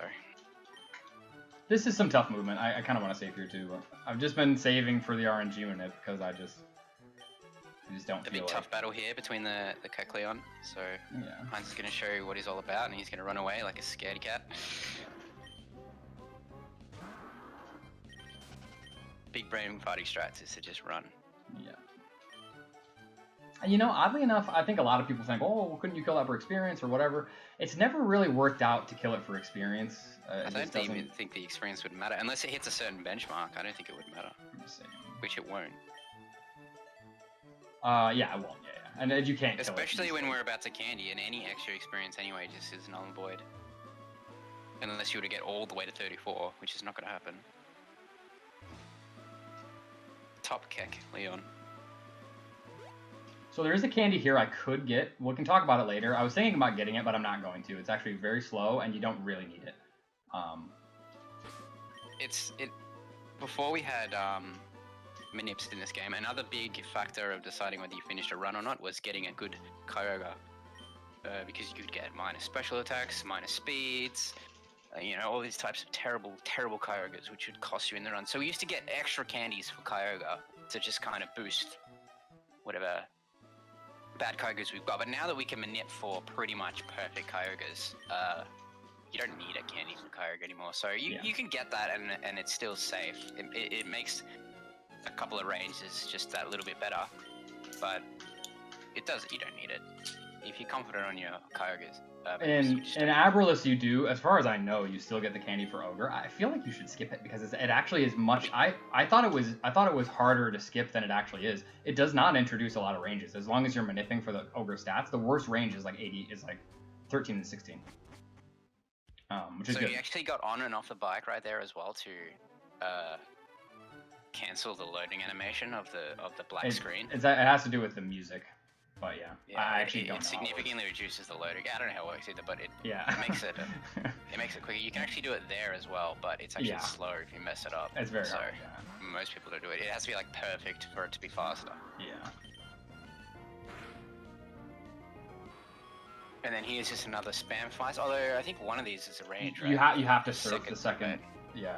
Worster's plus defense. First to what was it, like a 213? He did this. He knew that the second Zubat's actually I think it's that the first and the third Zubats are minus defense, the middle Zubat is neutral defense because like they have 23 and he has 26. Is that defense. the same on the Japanese? I don't think so. I think it might be different. There's some other ranges here that wouldn't be there. I could surf, like for example, this Pooch up here is also a range. Normally we would be, so what we're doing here, I guess we didn't really explain this. Normally you would do Montpire after Winona, but because we're able to teleport right back to Fortree by setting our warp point there, we can actually do Montpire first and then just go back. Because we need to be going this way anyway, kind of. Yeah, you have to come to Montpire regardless. Yeah. You can't skip Montpire, so So- you just do the gym first, you come in, and you have Fly after this. Once you get Winona's badge, you get Fly anyway, so you either leave the gym and fly, or you finish Montpire and fly, so it works out the same anyway. It's just obviously... So this we're allows us to swamped do it now, something so- really cool. Yeah, this is like, honestly, this is the best. But this is when I complain about Oris. This is one of the things. They not only forced early Brawly, a lot of people know about that, but they don't realize that they also force early Montpire. So you can't do this in the remakes either. Wait, they force early Montpire? They That's force right. early Montpire. They block off Montpire until you fight Winona. Damn, dude. Yeah. So it's kind of weird, but that's really hold your hand, don't they? yeah, I know. not to Bring talk back shit hard about. games. Yeah. Yeah, I love it. But it's just interesting because it's one of those things where it's just funny that they think, okay, well, no, this is the order that we intend you to do it, and it just seems like such a minor thing. Like, why shouldn't you be able to do Montpire first if you felt like? But yeah, I anyway. mean, in a casual playthrough, it would not matter at all. People would probably be over-leveled as hell, and Yeah, exactly. you have a massive party. It only matters for these niche things of speedrunning, which is interesting. Yeah. So we just got our last candy, and we are now literally going to evolve on Montpire. Don't give it to Abra. Yeah. Actually, it's not. I think and I don't know why the cursor used to be somewhere else, but in this. It's because we would sometimes fight the minion to What do get you that mean? last little bit of XP. I don't know, like the first trainer in the gym. Because your cursor here is always on Swampert, so you don't have to worry about accidentally candying the. Yeah, but we would teleport and then fight the first minion in the gym, and then sometimes. Oh, you're right. I think You're it was right. to do with Okay. XP. I don't You're remember right. why or how, You're right. but You're right. Yeah. I think it's because we skipped Jose. That was the big. I don't remember how it works, but we were lower. Or maybe because we hit so many spinners that we were actually 34, so we were aiming for that 34. I don't remember, but that was why it would happen. Because you would teleport and then you would fight the minion and then you would rare candy. Yeah. That's a good point. That makes sense, actually. I can't remember now. It's so long ago. And inferior strats anyway, so. Yeah. This game used to be impossible to get a spinnerless run. I don't think I ever seen one. I'm pretty sure. I don't know if I ever got one before Spinner Manip, to be honest. No, I think the best I ever seen was like one spinner, and it was probably Trent. Yeah. And Trent's like fast. Trent's actually kind of useful. Obviously, you can judge spinners by how fast they are versus how useful the experience is. And Trent's experience is decently useful, especially when your stats are horrible. Yeah, well, that was a big thing about the old before Manips was every kit was horrible. Yeah. So this fight's just another. Duo is sketchy. I've seen Shiro totally die to Duo because it's a speed I got tie. attack freeze before. It was Yeah, so frustrating. It's a speed tie in the Abralus, and he has Tri Attack and does like max 42 damage, which is crazy. But anyway, this is free. This is actually a range. I can Oko. I think it's, what does this say? 7 and 16. And then this probably could see you, can't he? Yeah. Yeah, so this That's could be annoying as well. See, we just take so much less damage, so that's not even a problem. We can actually just Rock Smash. We don't even go into the fight at full anyway, so we don't need the damage. We don't need the health, really. No. Ideally, you'd be in Torrent, right?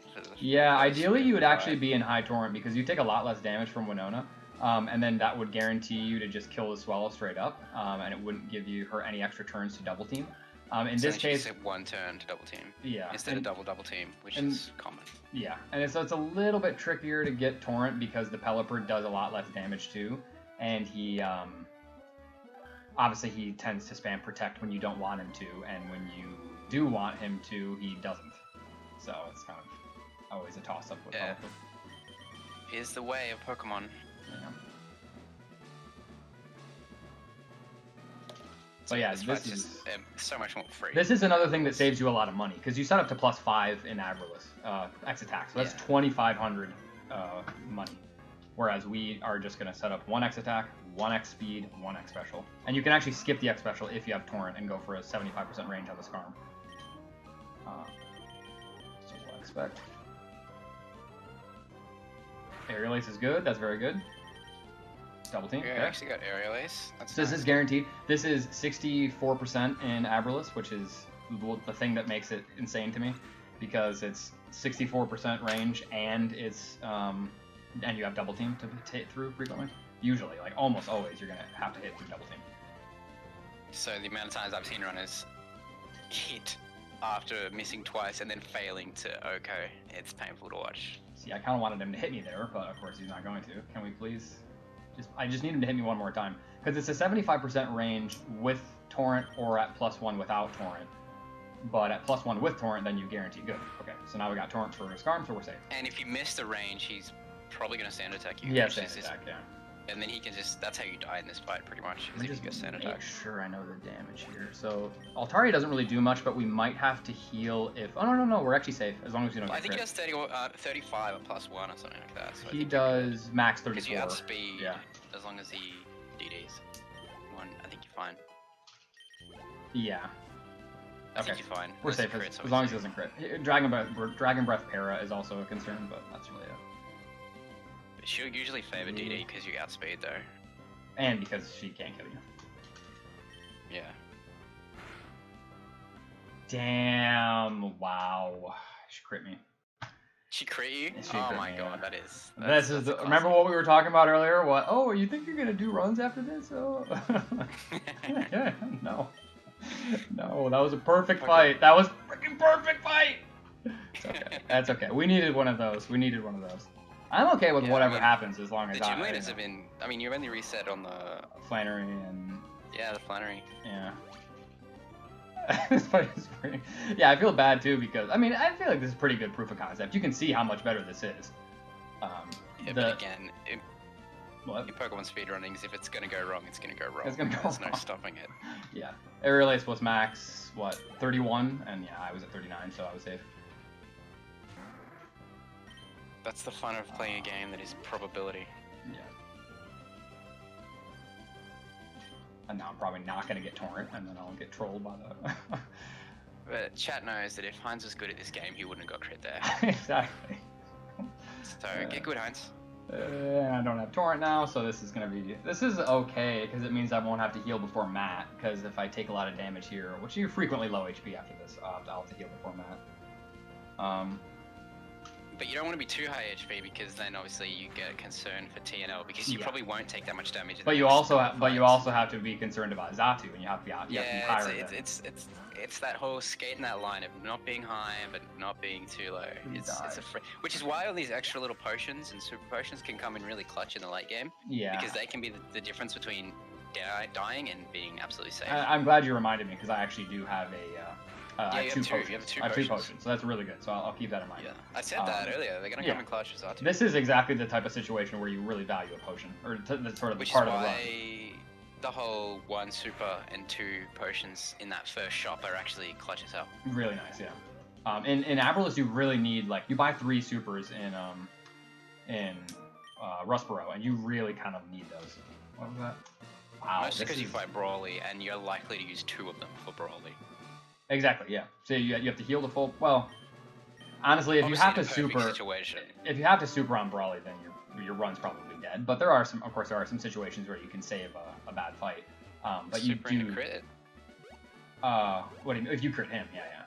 Yeah, super into But I crit, mean, that's then you safe. still lose the super before Watson, so then you're just dead to Watson, or you're potentially dead to Watson, which is one of the things I hate the most about that route is where you get screwed on Brawly, but you're not dead right away. You're just gonna die in like 20 minutes to Watson. It's like, so okay, do I just play this out and wait till the game kills me inevitably, or? Obviously, you play for Sonic Boom Miss. That's the strats. That's what. Yeah, a lot of times you have to do that. It's so sketchy. Why would you ever run that? I know. Why would you? Very good question. Who runs that? People run this. God, jeez. Trust. I mean, if you're willing to do, if I can figure out the YOLO ball for Abra a little bit better, and you're willing to do Wingle Manip, And it's the Abra. I think you should always be doing window manip, to be Oh, fair. of course, There's no and reason why you everybody wouldn't does. do window Yeah, manip. everybody does, and even with the new window that I found, that's even more consistent too. I don't think everybody's using it because a lot of people are very confident with the audio cue, and that's great if that works for you, and that's consistent enough as it is. Yeah. But I really, if you're willing to do another Gen 3 manip, and you're not going for 156, you can get sub 2 with this route easily. Is arguably easier than Wingo. So if you can do Wingo, you can definitely do Abra. Yeah. Yeah, you think that the encounter is pretty easy with Abra, right? I think the whole Abra is easy. I literally never fail the Abra. Yeah, I don't know what. Okay, Yeah, I don't want to say. I won't say never, but it's unlikely that I'll fail the Abra. If I failed the Wingo, let's say 4 or 5 times, and I make it to Abra, I'll probably get the Abra first try. Like. Also, I'm gonna get Master Ball. Sorry, spoilers. I don't think I'm gonna do. Boo. I know.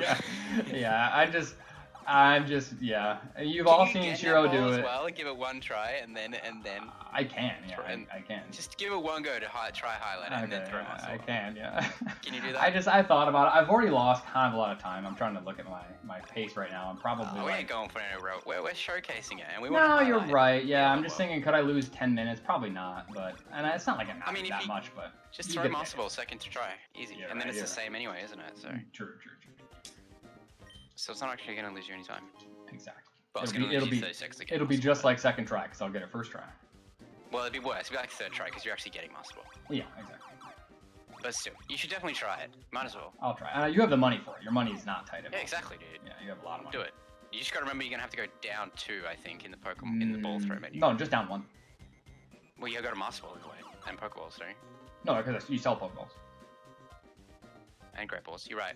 Yeah, you sell up there, and then use the Great Ball on Abra. Nah, give Yola Ball a crack. Why not? Yeah. Gotta give the people what they want. Muscle Ball's backup strat to this point. They want, yeah. Plus, you gotta practice for that late game, on a run, All the runs that I've finished, I'm just saving here, because I've watched Quay die 2 runs in a row to Critical Crunch on back-to-back on Matt, and that's just... Oof, that's rough. One of those, he outspeeds you in English, and you outspeed him in Japanese, but it's a 75% range on Japanese, so it's kind of a trade-off, but in this, the mud shot's guaranteed, but he outspeeds you. So that's why you need to make sure that you're out of range to die to Crunch. Crunch does max 33. So we're only dead to critical, but you know how that goes. The window is 3 frames for Kyogre. It's not as hard as like people make it out to be. It's just that it's so late in the run, and it's just Yeah, and once you're on a good pace run and the nerves start flowing. And when you played Sapphire enough times, and you realize like how few runs you actually get there. Now Abraful gets a lot more runs there, so I will give it that. I've completed 2 runs of Abraful so far, not PB pace, but I'm pretty happy with them as far as the proof of concept goes. And I got first try Kyogre on both of them. First try Kyogre Yola. Again, though, if your goal is not 158 or lower, I wouldn't even bother going for Yola Ball. You think because so? Yeah. If you just miss it once, it's equally as fast as getting Master Ball. Yeah, so. That's true. It depends on how confident you are with it, but that's true. And I'm also gonna... Nah, I'm actually not. I could have gotten Max Elixir, but my PP is pretty good. Yeah, you'll be fine. Yeah, I'll be fine. And I'm You didn't lose any serves to Winona, so you should be fine. Yeah, that's true. So... Although, if TNL troll you... I mean, you're just going to save Archie 2 anyway, so it doesn't matter if you're low on Yeah, and I can... serves. I just need to make sure I have 3 serves for... Yeah, exactly. You'll be right. Your PP's a little bit tighter in Abraful because you have to surf like that Zubat. You could surf the Pooch. I didn't, so that's another thing. That's a pretty good range, so I'm just going for strength on that, but it is a range. Well, just dive the Mighty Unit strats later on, you'll be right. Yeah. No. So now we get to TNL, which used to be honestly the hardest fight in the game, when it used to just be random. But we have a little bit more control over the fight now, so it's obviously still terrible. Because it's a double battle, which is just chaotic. You can't, obviously you can take 2 attacks from one Pokemon in a single turn. Don't forget the netball, or the die ball, whatever it is. Could buy revives too. There's really no reason to buy revives. In case I would just reset the fight probably in the Elite one. Did you get the netball? I wasn't even watching. Yeah, I bought it. Yeah, good. Nice. So early dive. Shout outs to Buster-san, who first completely tickled my brain with early dive. I remember watching him do runs in like 2015. Yeah, early dive's good, but is it hasty strats? It's not hasty strats, but I remember seeing it and thinking, why did I not think of that? Like, why are we not doing early dive? That's actually like so stupid. Because you just use it to avoid, and they could prevent you from getting dive early, but they let you do it, and it's just such an obvious use for. Yeah, makes sense. It's post clarity though, really, isn't it? Yeah. Oh shoot. I did not teach dive. So we got the Zatu. What's your health, by the way? It's 40. Like 70s. It's 40. So you're basically 1 in 16 to die from here because he has random AI and he has Nightshade, which does 37 because he's level 37. So you want to be slightly below 50% HP here going into the TNL, so that way both of them can kill you with Psychic. Yeah. Because ideally you want them to try and kill you, so they don't kill your slave, and then they use attacking moves, so they don't use Light Screen or Hypnosis or Sunny Day or anything like that. Yeah. So if you're too high of HP, they might not try to kill you, therefore they'd use those moves, which is terrible, which is pretty much, if you get Sunny Day, it's run over. Calm Mind is also really rough. You're higher level here Mind's than not the worst. It's not the worst, but it's tough. It does. He does a lot of damage at +1. So you're trying to bait them into attacking you, so they can either, and then ideally they just attack both your slaves, which is like the best case scenario. Yeah. And then you heal straight away. That's so actually they can't actually kill you. That's actually like a 1 in 8 range. This is really good HP though. Yeah, TNL can go a lot of different ways. Lots of different ways.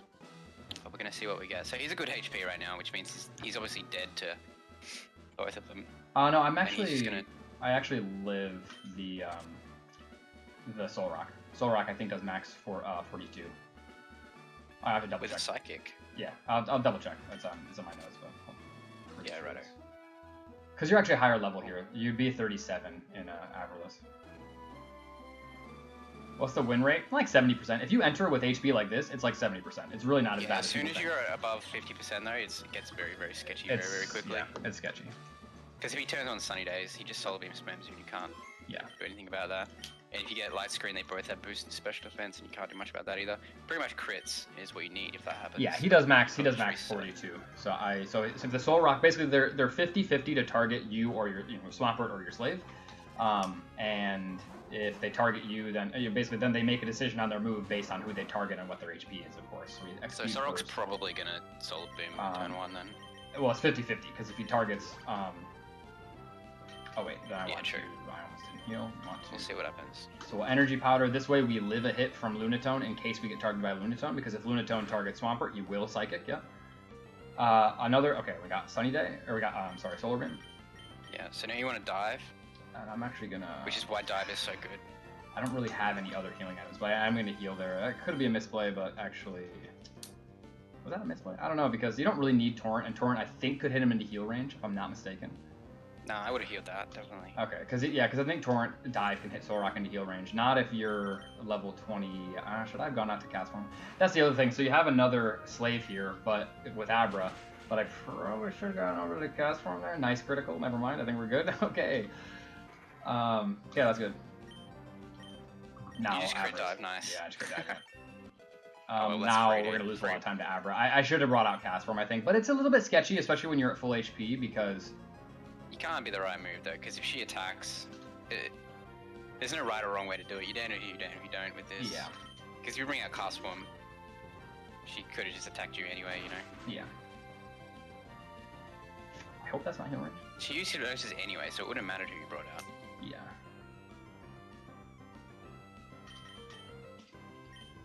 Please don't be heal range. Good. Should be dead. Okay. Oh, that was a great fight. Nice. That was a good fight. Unfortunately, I'm at full HP, which is kind of the sketchy thing. That's why you don't like to heal like that in the fight. But I didn't have a super. Plus, he can't rely on a crit either. You never play for a crit, so. Yeah.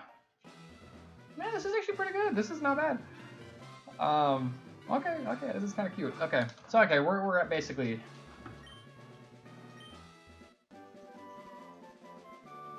to the last part of the Marshtown, or the Swampert section of the run.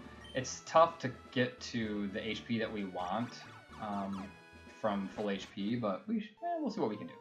It's all down to Shelly anyway. We're coming to Swampert's the last little bit of the run until he becomes a HM slave. Yeah. He already is an HM slave, but. Yeah, but it's I mean, he still fights. He has it's not strength, exclusively a HM slave. dive, rock smash, and surf. Yeah, because we used to grab Zigzagoon actually. That was another change. Yeah, Is so to just Ziggless, make- yeah. Zigzagoon used to be the strats for our Rock Smasher, but then we decided, well, not we, Clarion decided to just make a Swamp at the Slave. Yeah. I think they might have been Puts doing his it in run on his Emerald back. before, but I don't know. Yeah, I think it started off in Emerald. A lot of the strats start off in Emerald because it's the one people play. Because this game's terrible. Yeah, a lot of strats do actually start off in Emerald.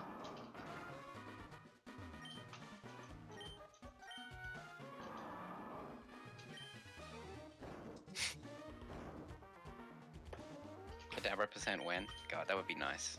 How are you getting it to level 16 though in a reasonable amount of time? Zigzagoon Manip Candy stack out Abra %. There we go. So the repel there was right before the trainer too, which is nice. It's another little So then one of those. They happen a couple of times throughout the run where you get the repel to wear off exactly where you need to. Although if you mess up, it needs to be perfect movement, or else it doesn't Which is work. tough. It's tough on the mock bike. That's one thing that if you It's see, easy when you're on the water though. Yeah. When you see top runners of this game, that's like to me that's one of the more impressive things about it because they're planning out their movement so that it's perfect, and then you actually have to execute that. And if you're off, you could either get an encounter or you kind of just lose time because you have to inch forward to make sure you don't hit the trainer, and they could spin at that point. Yeah, Mark Bike is what makes Gen 3 like. I don't want to say skill-based fucking Pokemon speedrun, but it adds that extra level of competition. Which is another thing that makes it so brutal is that I'm gonna save here. That makes it so brutal is because high execution and also high RNG. So you're like really, putting your blood, sweat, and tears into pressing the right buttons, and then the game just kills you. So this is sketchy. We want Torrent for Archie. We can't one-shot her Sharpedo, and it's pretty random. It knows Taunt, but it can slash, crunch, slash crit, obviously. I want to take a lot of damage here. And I don't know how many surfs I actually have, so I'm going to strength here first. I'll take some rough skin damage. Oftentimes she'll use Screech or Taunt on the first turn, and then she'll attack. So I really want her to attack me here. Okay, I want to get a critical here. Okay, that's good. That's actually really nice. And then this is, I don't remember what this is. This is a range. It's not a great range. Oh, we actually got 39. Nice. She never slashes there. That was good. Oh no, we always get 39 here. Yeah. Okay, nice. This is 5 and 16. This health's good too. Oh, I have plenty of surfs. I have so many surfs. That's so good. Die. Yeah, well, you bloody crit dive, didn't you? That's so good. That's so good. Okay, we got it, guys. Ooh, we got it. Yes. Nice. You got the 5 and 16. Nice. Yeah, that's 5 and 16. The RNG God's on your side today. Dude, that's really good, because if we had taken damage, I mean, we could have taken a takedown there, and then if you missed the range... This is like perfect HB. Great. But I got trolled hard by that Mightyena in a practice run a couple days ago. Earthquake strats, anybody? Earthquake strats, yeah, go on. When are you gonna quickly fly to the move, HM deleter as well, and then come back? Exactly. We used to pick up Earthquake back in the day when we used to mudshot this. I mean, Heinz can talk about this fight because he was the one who reworked it, but... I did, yeah, this is actually, this is the one fight that I routed that we still do it this way. It used to be just a clusterfest of just You would the thing is we would a lot of the optimizations are just the main time save that comes from the old route to the really ancient way we used to do it to now is we would continue to remove soft sand and mystic water and equip berries. In this case, we would equip Prism to take a swagger so that we can just spam Earthquake or whatever to kill him. Obviously, the play was to get +2. Well, you're actually you only get +1 because Mightyena is has Intimidate. You're right. So we really just need to set up twice here. He spams Scary Face because you outspeed him. He's like 95% to use Scary Face. So unlike Archie 1 where analysis of runs. Unlike Archie 1 where he can use, Sand Attack or he can bite, this Mightyena will pretty much 95% of the time Scary Face you. So now we're going to tank one hit. Oh, did I do this right? I think I did. I hope I did this right.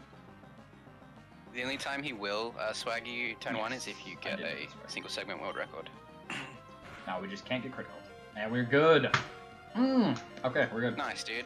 Okay, so basically you just decide whether you set up the X speed on Mightyena or on Crobat. Crobat always gets a turn because he outspeeds you even at +1 speed, but you outspeed the Sharpedo and the... but we have Mystic Water equipped, so that's another thing too that allows you to kill, for example, Sharpedo at +2 and Torrent. You also have Mystic Water, so it's like you just power through it that way. And we actually get level 40. So you lose some time to, of course, level ups to Muddy Water. You learn at level 39, which I think... I'm not sure. I think you can avoid getting level 39 in Abraful, but it depends on... Yeah, Marcus out there picking it up. Someone's paying attention. Yeah. I went over Heinz's head. He didn't even hear it. Yeah, what are you talking about? Are you talking? No, nothing. I'll tell you later. Oh, okay. No, I said, you only get turn 1 swagger if you get a single segment world record. Oh. Exactly. Oh, you mean from the Mightyena? No, and that's key. Yeah, that's key. Yeah. So we'll you'll see. I got a video coming out. Don't worry. I'm looking forward to it. Yeah, I know. So now Kyogre is the way forward. We sacrifice Swampert to the gods. Rip Pert, yeah. In exchange for Kyogre, and now we just sweep the rest of the game, and now it becomes free as hell. Except for one fight, probably. Which fight? Which is the Glacier. Yeah. Exactly. Is the only real problem fight going forward now. And you can't even die there, you just lose a lot of time.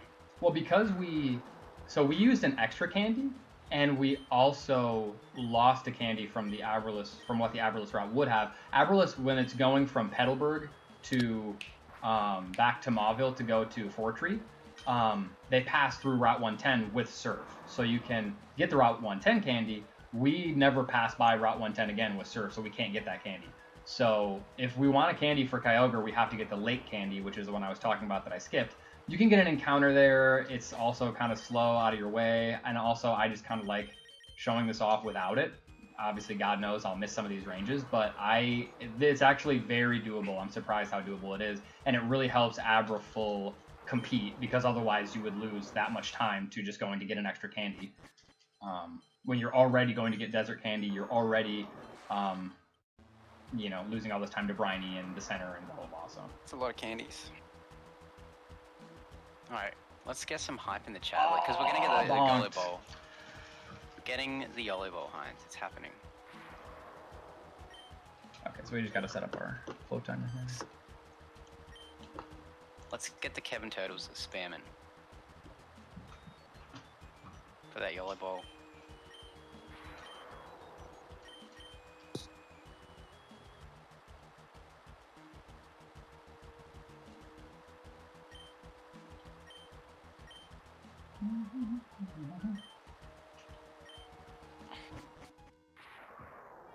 Bonkless Cable Origin, guaranteed world record, by the way. Incoming? Nope.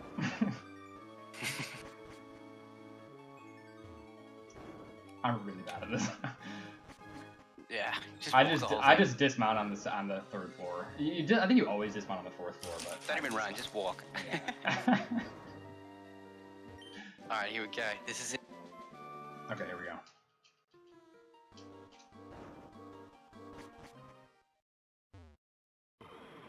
Oh man, rip. Horrible.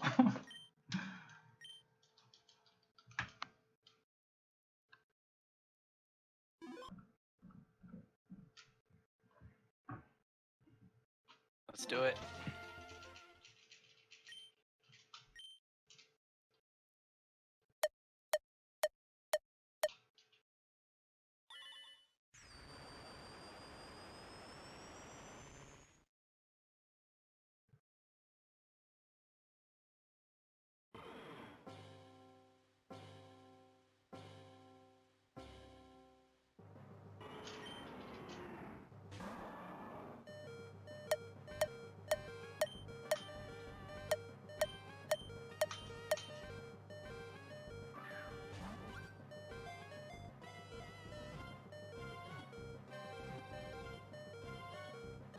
Did we get it, Heinz? Did we get it?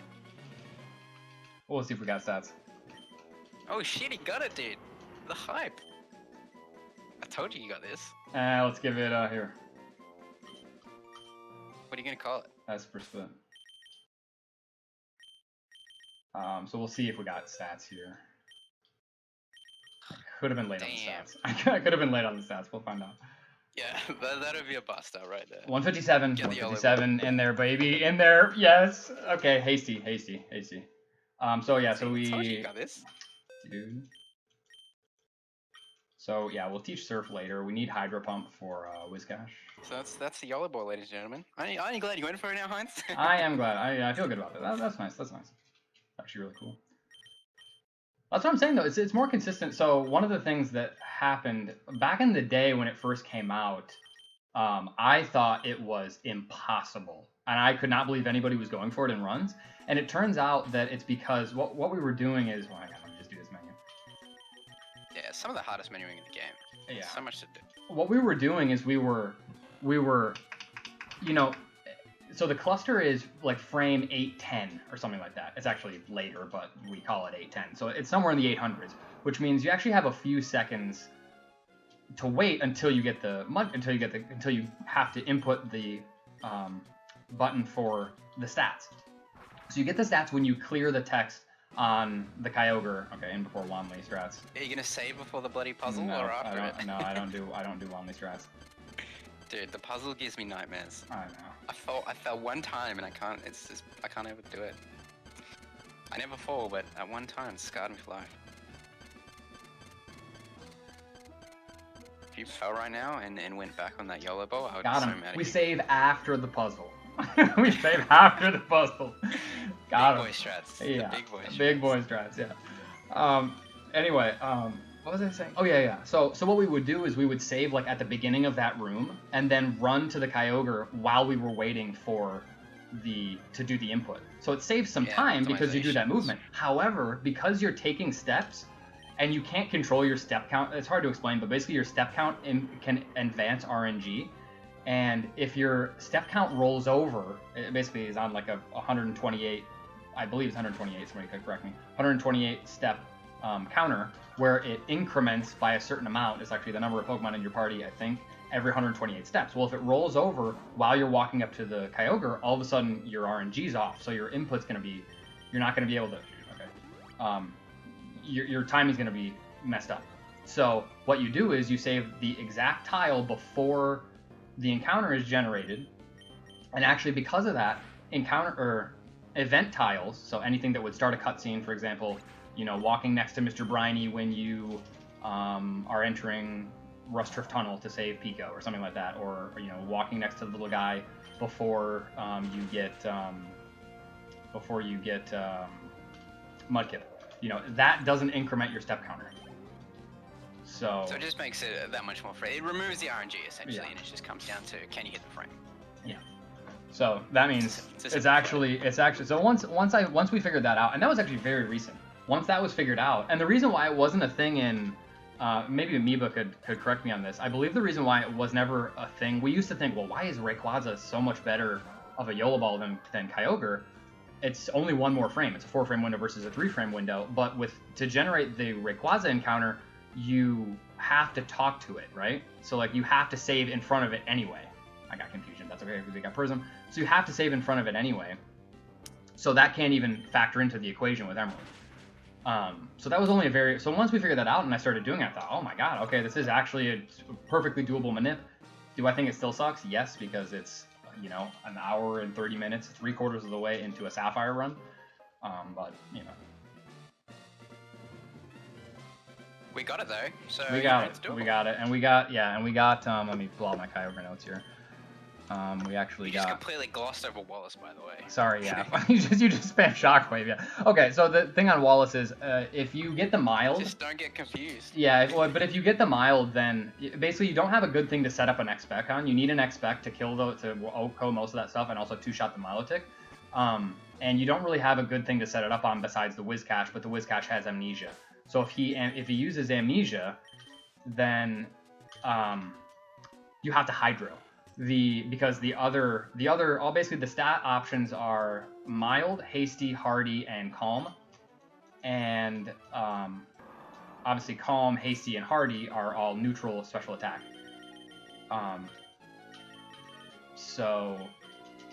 But the mild has really, really good special attack, and he can actually OHKO the Whiscash with Surf. So you'll teach Surf early, if you get the mild, and then you can use Surf on the Whiscash even if you get Amnesia, because Amnesia raises his special defense by 2 stages, of course, by anybody who doesn't know. But everybody else has to risk a Hydro Pump miss. If you miss Hydro and he Amnesias again, you just Waterfall twice. You don't really have a way around it. And now this is probably the most freest Elite Four in all of the Pokemon games. It's Yeah, not it even is close pretty to free. being a threat. Yeah, it's pretty free. I mean, you can get trolled by Glacia, but it can kill your run in terms trolled, of but you can't time. die. You can't really die, yeah. So I'll save for a couple of fights probably, but just depending on, because I'm obviously not gonna, throw it away in the very end. But we'll just take it easy through here. Victory Road on the Mach Bike is pretty difficult. I'm not very good at it, but I've had it's hard because it's in the dark too. Last time we were in the dark, we didn't have the bike, so it's a lot easier. Yeah. But now we're in the dark. Yeah, but that's what makes what's it called? Cave of Origin as well as. We could just pick up Flash and teach it to Abra though if you really wanted to. You could just get Flash, yeah. Just get Flash. Yeah, I know. Let the viewers see the whole cave.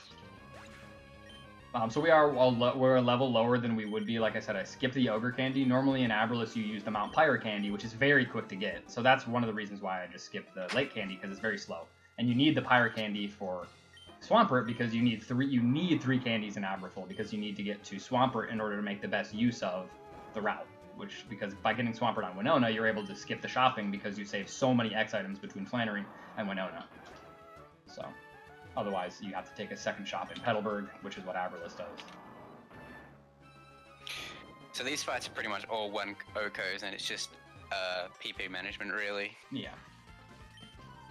Just diversifying your moveset to... I mean, the biggest thing you don't want to do is run out of Ice Beams. That's what the whole PP is basically routed around. So you need to save an Ice Beam on one of these pokes. We save it on the Cacturn, so we'll surf the Cacturn, because you get Rain automatically and your Kyogre and you have Mystic Water, you can actually one-shot even a Cacturn. Yeah, Kyogre's special attack stat is massive. Why don't you talk about when we used to not manip Ogre? What was it like? Well, we used to not manip Ogre, and it was awful because I think I touched on it earlier, but essentially you could get the biggest thing. It's not so much special attack which is important with Ogre; it's his speed stat. Because if you're slower than a lot of things, that's when you start to die. So if you were to run without, I think the benchmark is what, like 96 or something like that. Is like the lowest it kind turns out to be like very middle of the road neutral nature. Yeah, so it's like 15 IV. I can't remember exactly, but most of the time you would get either low speed or minus. Well, I don't want to say most of the time, but if you got a low speed or a minus speed, that was just I think everything outspeeds you. Sydney, I mean, you don't even get past Sydney if everything starts to outspeed you. Then, it starts to get into a real problem. Yeah, you can miss ranges without the low special attack, but that's not as bad as the low special. So we were just going in blind, and we would have to route. Like, I don't know it now, but back in the day, we used to be able to know exactly what our IB was. You kind of had to know You because just had to learn. You had to learn all the IBs because you were routing on the fly pretty much.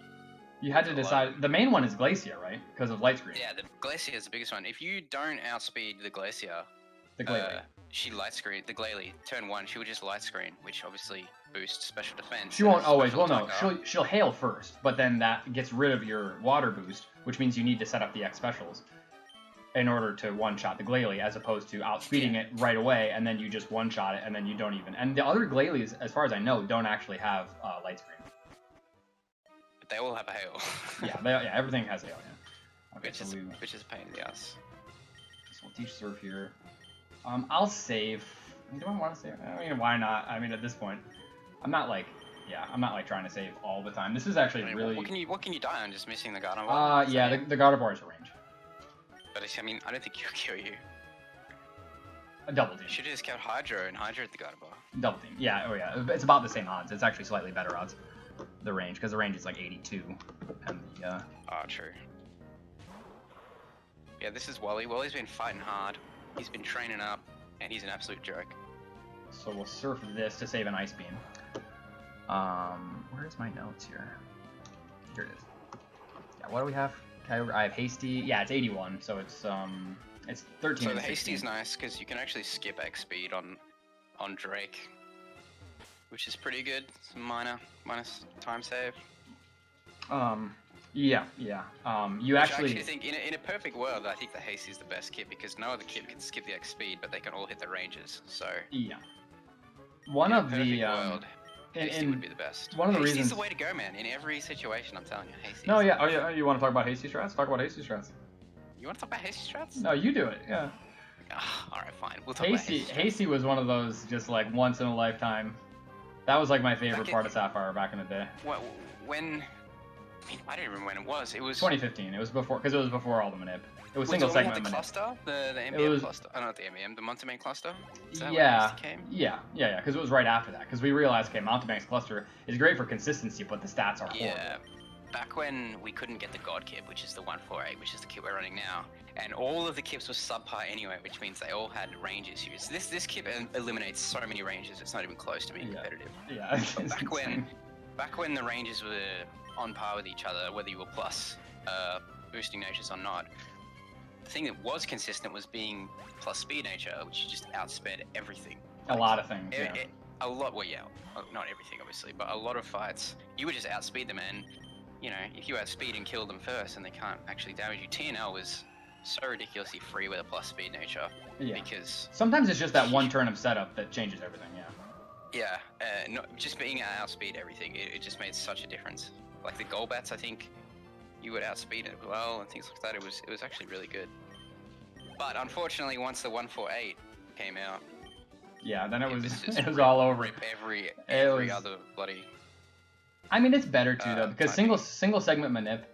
It's a lot like what you hear people complain about Fire Red Leaf Green manip because you have to control you. Well, back then, nowadays there's actually very recently there's become a strat to control for NPC variants in Fire Red Leaf Green, but you couldn't really do that in Sapphire. I mean, it depends on the Skipping layout. full restores. Yeah, What was he skipping playing? forwards. I mean, I have like 5. I think I have 4 hypers. I didn't use any hypers, and I have 4 full heals as well.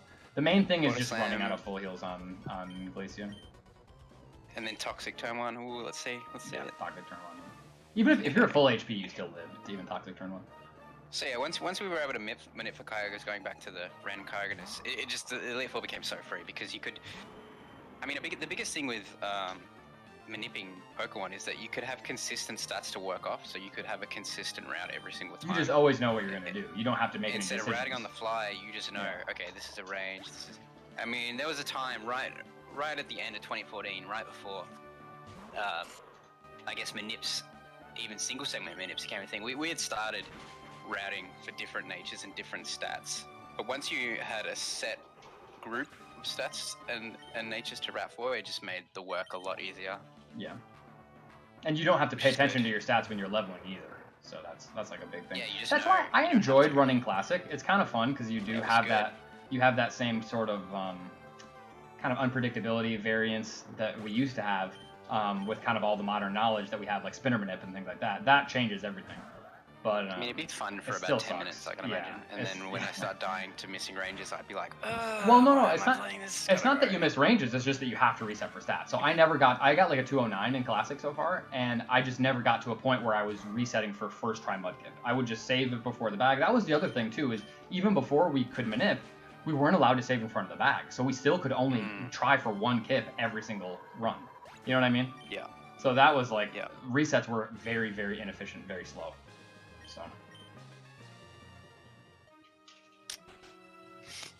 So yeah, we're just spamming surf pretty much through this whole Elite Yeah, Four. I don't know. There's not much Boosted, to say. boosted water moves, yeah. it's We pretty could talk easy. about what happened if you had bad stats. I mean, pretty much Phoebe, you just spam water type moves. With Sydney, the Sharpedo, if it outspeeds you, can kind of lock you down with Swagger. So we would X speed on that if we had The Shifty bad can speed. fake out, that's the biggest time save. The Shiftry, time yeah. loss, really. The Shiftry is also a range with slightly worse special attack, so missing And the when- Ice Beam when you range get is the bad. lower- When you get the lower speeds as well, like in the old routes, you could get Snatch from the Absol and all these I think slow isn't moves. Snatch priority? I don't know. I think but Snatch is it's- priority. I don't know. So you can still get Snatch Snatch. in this run, can you? Yeah, because it doesn't don't do know. anything. Yeah. So the Absol, yeah, it's mostly the Sharpedo. You can also miss the range on Shockwave. So, but we have, like I said, we have good stats. I mean, did I even have any ranges in that last fight? I think. Oh yeah. Actually, the Sharpedo was 88. Okay, fair enough. And this doesn't. And that's because of the forfeiting the candy range right there. Yeah, exactly.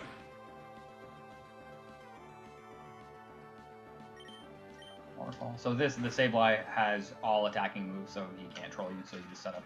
You just need +1 for the last Dusclops. You can, if you have an extra level, you can like Shockwave Surf and it'll kill. But we're a lower level, so it's a little bit tighter. I could Waterfall, but the Dusclops has pressure, so you lose more PP. So I'm just doing X Special. X Special's faster anyway, and also because the Dusclops can also troll you with like Confuse Ray or something like that.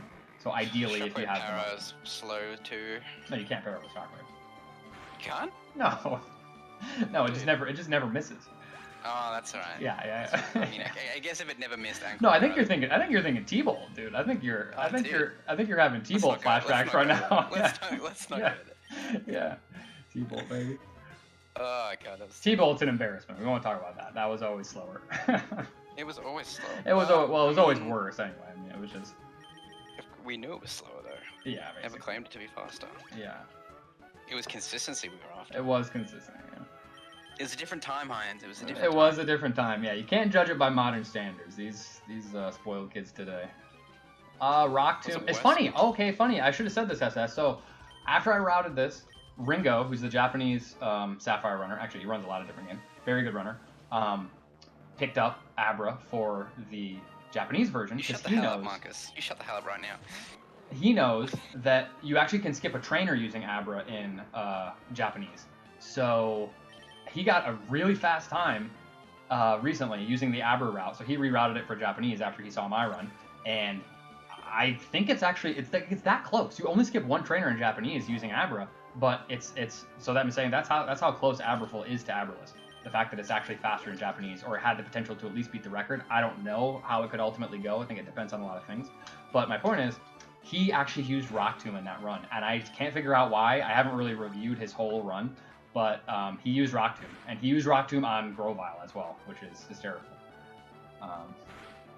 This is where we could get Body Slam Terra, by the way, but we didn't. That's just a Rock Tomb. Watch the run, you'll Rival puke. 2. Yeah, he literally Rock Tombs Rival 2 twice because he's level 17, like I was in this run as well. I don't know if his money was tighter. I'm not sure. I didn't really scrutinize it. There's actually quite a few differences between English and Japanese Sapphire, but I think Japanese time can be way lower with an actual good route. His route's not great. I don't know. He played well. He has a very fast time. He had already beat my time by a lot. Play well, but his strats are questionable. Yeah, I'm not sure how I feel about Rock Tomb because selling Rock Tomb is really what it's all about. What you get the most money for. So he picks up Bullet Seed to replace, which is what we used to do. That's like mega throwback. That never happened, Heinz. He's such a fighter.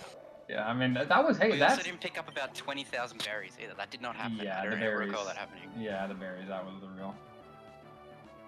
God, no wonder why we never got good times. Like, it's so obvious. What was my? I'm trying to think. What was my best time before Manip? It was probably like. I mean, there was a lot of things that we didn't know at the time either. But I mean, I would have been that 214. Or 213 in all the time. I'm trying to think if I beat Worcester's because Marcus beat. The berries are for like, or you need Oron for Roxanne. You got Chesto for TNL, which by the way is very stupid. I could give you at least like 4 reasons why that's worse. Anyway, Cherry. Most of these were MBM strats, if I'm being completely honest. But I mean, we were basing it on MBM strats, which is why it's a whole other thing to go into. But it's a whole. I feel like it clouded our whole perception of the game because of that run. It kind of did, yeah. It just the whole cloud. Anyway, that's for another video and another time. He does actually X attack. He does actually X attack on Aqua Pooch because Japanese Aqua Pooch is plus defense. So 6 Orans? We used to get 4 Orans. I don't know about. Yeah, we would get the 4. Lepus made sense at the time due to the PP. But Lepus were good. I mean, you could argue Lepus is decent now if the PP wasn't so. Yeah, because you just need the 1 ether. But yeah, if you needed a little bit more, I considered getting Lepus on this round. Lepus would be better. Yeah. You can skip XP on this. Normally we would XP on Altare right here, but we have Hasty, so we can outspeed everything. Even without we just whip through Glacier, no problem. See what literally does. Didn't even talk about getting Body Slam Para locked because we could. It didn't happen. It just didn't even happen. Yeah. What is this? Skip X speed on this fight. Don't get Rock Tomb. Turn 1. Yeah, because the shell. Well, no, you want Rock Tomb. Shellgun knows Protect, so you want it to Rock Tomb. Protect turn 1. Yeah. So the shell gun. Again, you only get protect time 1 if you get world record. Because you only have 5 surfs here. If you lose an ice beam to protect, you have to surf one of the Flygons, which is like an 80. What does it say here? The second you get a level for the second Flygon, I think, or maybe you don't on this. No, they're both just 80% ranges. So I could surf the Flygon if I needed to save an ice beam PP, but it's obviously faster if you skip your perfect effect text. But what? The Aura Barriers were more so in the fight, you just wouldn't die. Yeah. Because they would heal you, and you could just attack and not waste a turn. You could Auras use were mostly it to heal, clutch. Mostly clutch. We used to use Aura Barrier on Roxanne, which would save the whole potion turn. Right, but then we used to growl. Then we so started it's using just growl. different strats. Yeah. Yeah, exactly. If you look at it And from a our special modern probably perspective. wasn't as good, so yeah. Yeah. There was a couple of clutch moments for Aura Berries. Yeah. Yeah. I mean, with Word Special, Roxanne's actually a tough fight. Hmm. Here we go. Here we go. I mean, I could say. Unfortunately, Steven is just such a wash in this game. I wish he was more challenging. I'm not but even he's I'm not even gonna actually. The music's hype though. Can we turn that up for this fight, Heinz? Oh, we could. Get ready for the Okay, here we go. best Is music. it kind of low? Best Yeah. music in the game right now. Let's go, baby. Let's get some chess, bro. What is this, bloody friendy?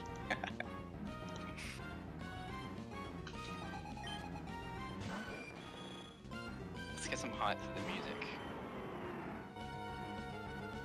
Ah, Marcus, I want you to get your trumpet out right now and to jam along. Yeah, give us the trumpets. Hey, that's good. Let's go.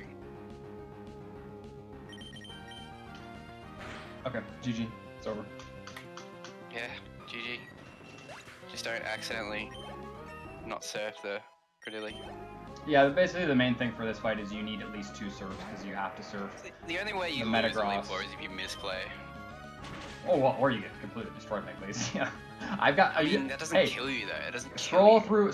through my. No. Scroll through my. Marcus was in that race. Scroll through my highlights a long time ago. I got like at least 4 sheer cold deaths to what do you call it? The wall ring, which we didn't use to. Yeah, we didn't back use in the day, to. obviously, Yeah. because we used to give him we give him a turn because we never We give used him a to turn. Oko him. Yeah, we give him a turn. We'd give him a turn. Which is Like fine. obviously then. Yeah. But I'm saying in newer strats in today's time, Yeah, you can just you get. can't trolled. die close. Yeah, you just lose. Although I did see Quay die because he got body slam parried so much that he ran out of You can run out of full. heals, and then he was slower, so Yeah. the wall ring got a turn. Yeah. That's it. That is That's it. Pokemon Sapphire. So all I'll say, just to Very, wrap it up, very anticlimactic ending. kind of anticlimactic. This was a pretty good run. I'm actually really happy with this. I appreciate Mid-game is where all the PSR. hype is. I appreciate PSR letting us do it and everything. Archie 2 is the real Elite Four member. Yeah. But if anybody, I have my notes on my Pastebin. Pastebin.com/u/gheinz, I think. G_Heinz.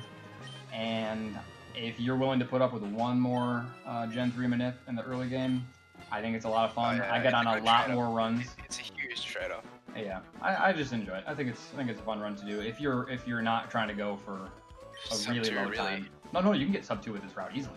Yeah, but I mean, if you are going for sub 2, you'd probably swap. But if you're just going for a... Maybe. I don't know. I was going for sub 2 with this route. Maybe that's dumb, but Yeah, I knew you were. I think that you can. I may.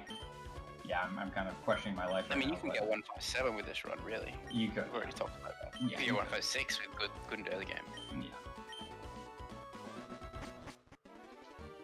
Unless you're going for top times. Thanks, Marcus. Don't Nice to see some old faces in the chat. But if you guys want to run Gen 3, I would actually just run Emerald. It's a far better game.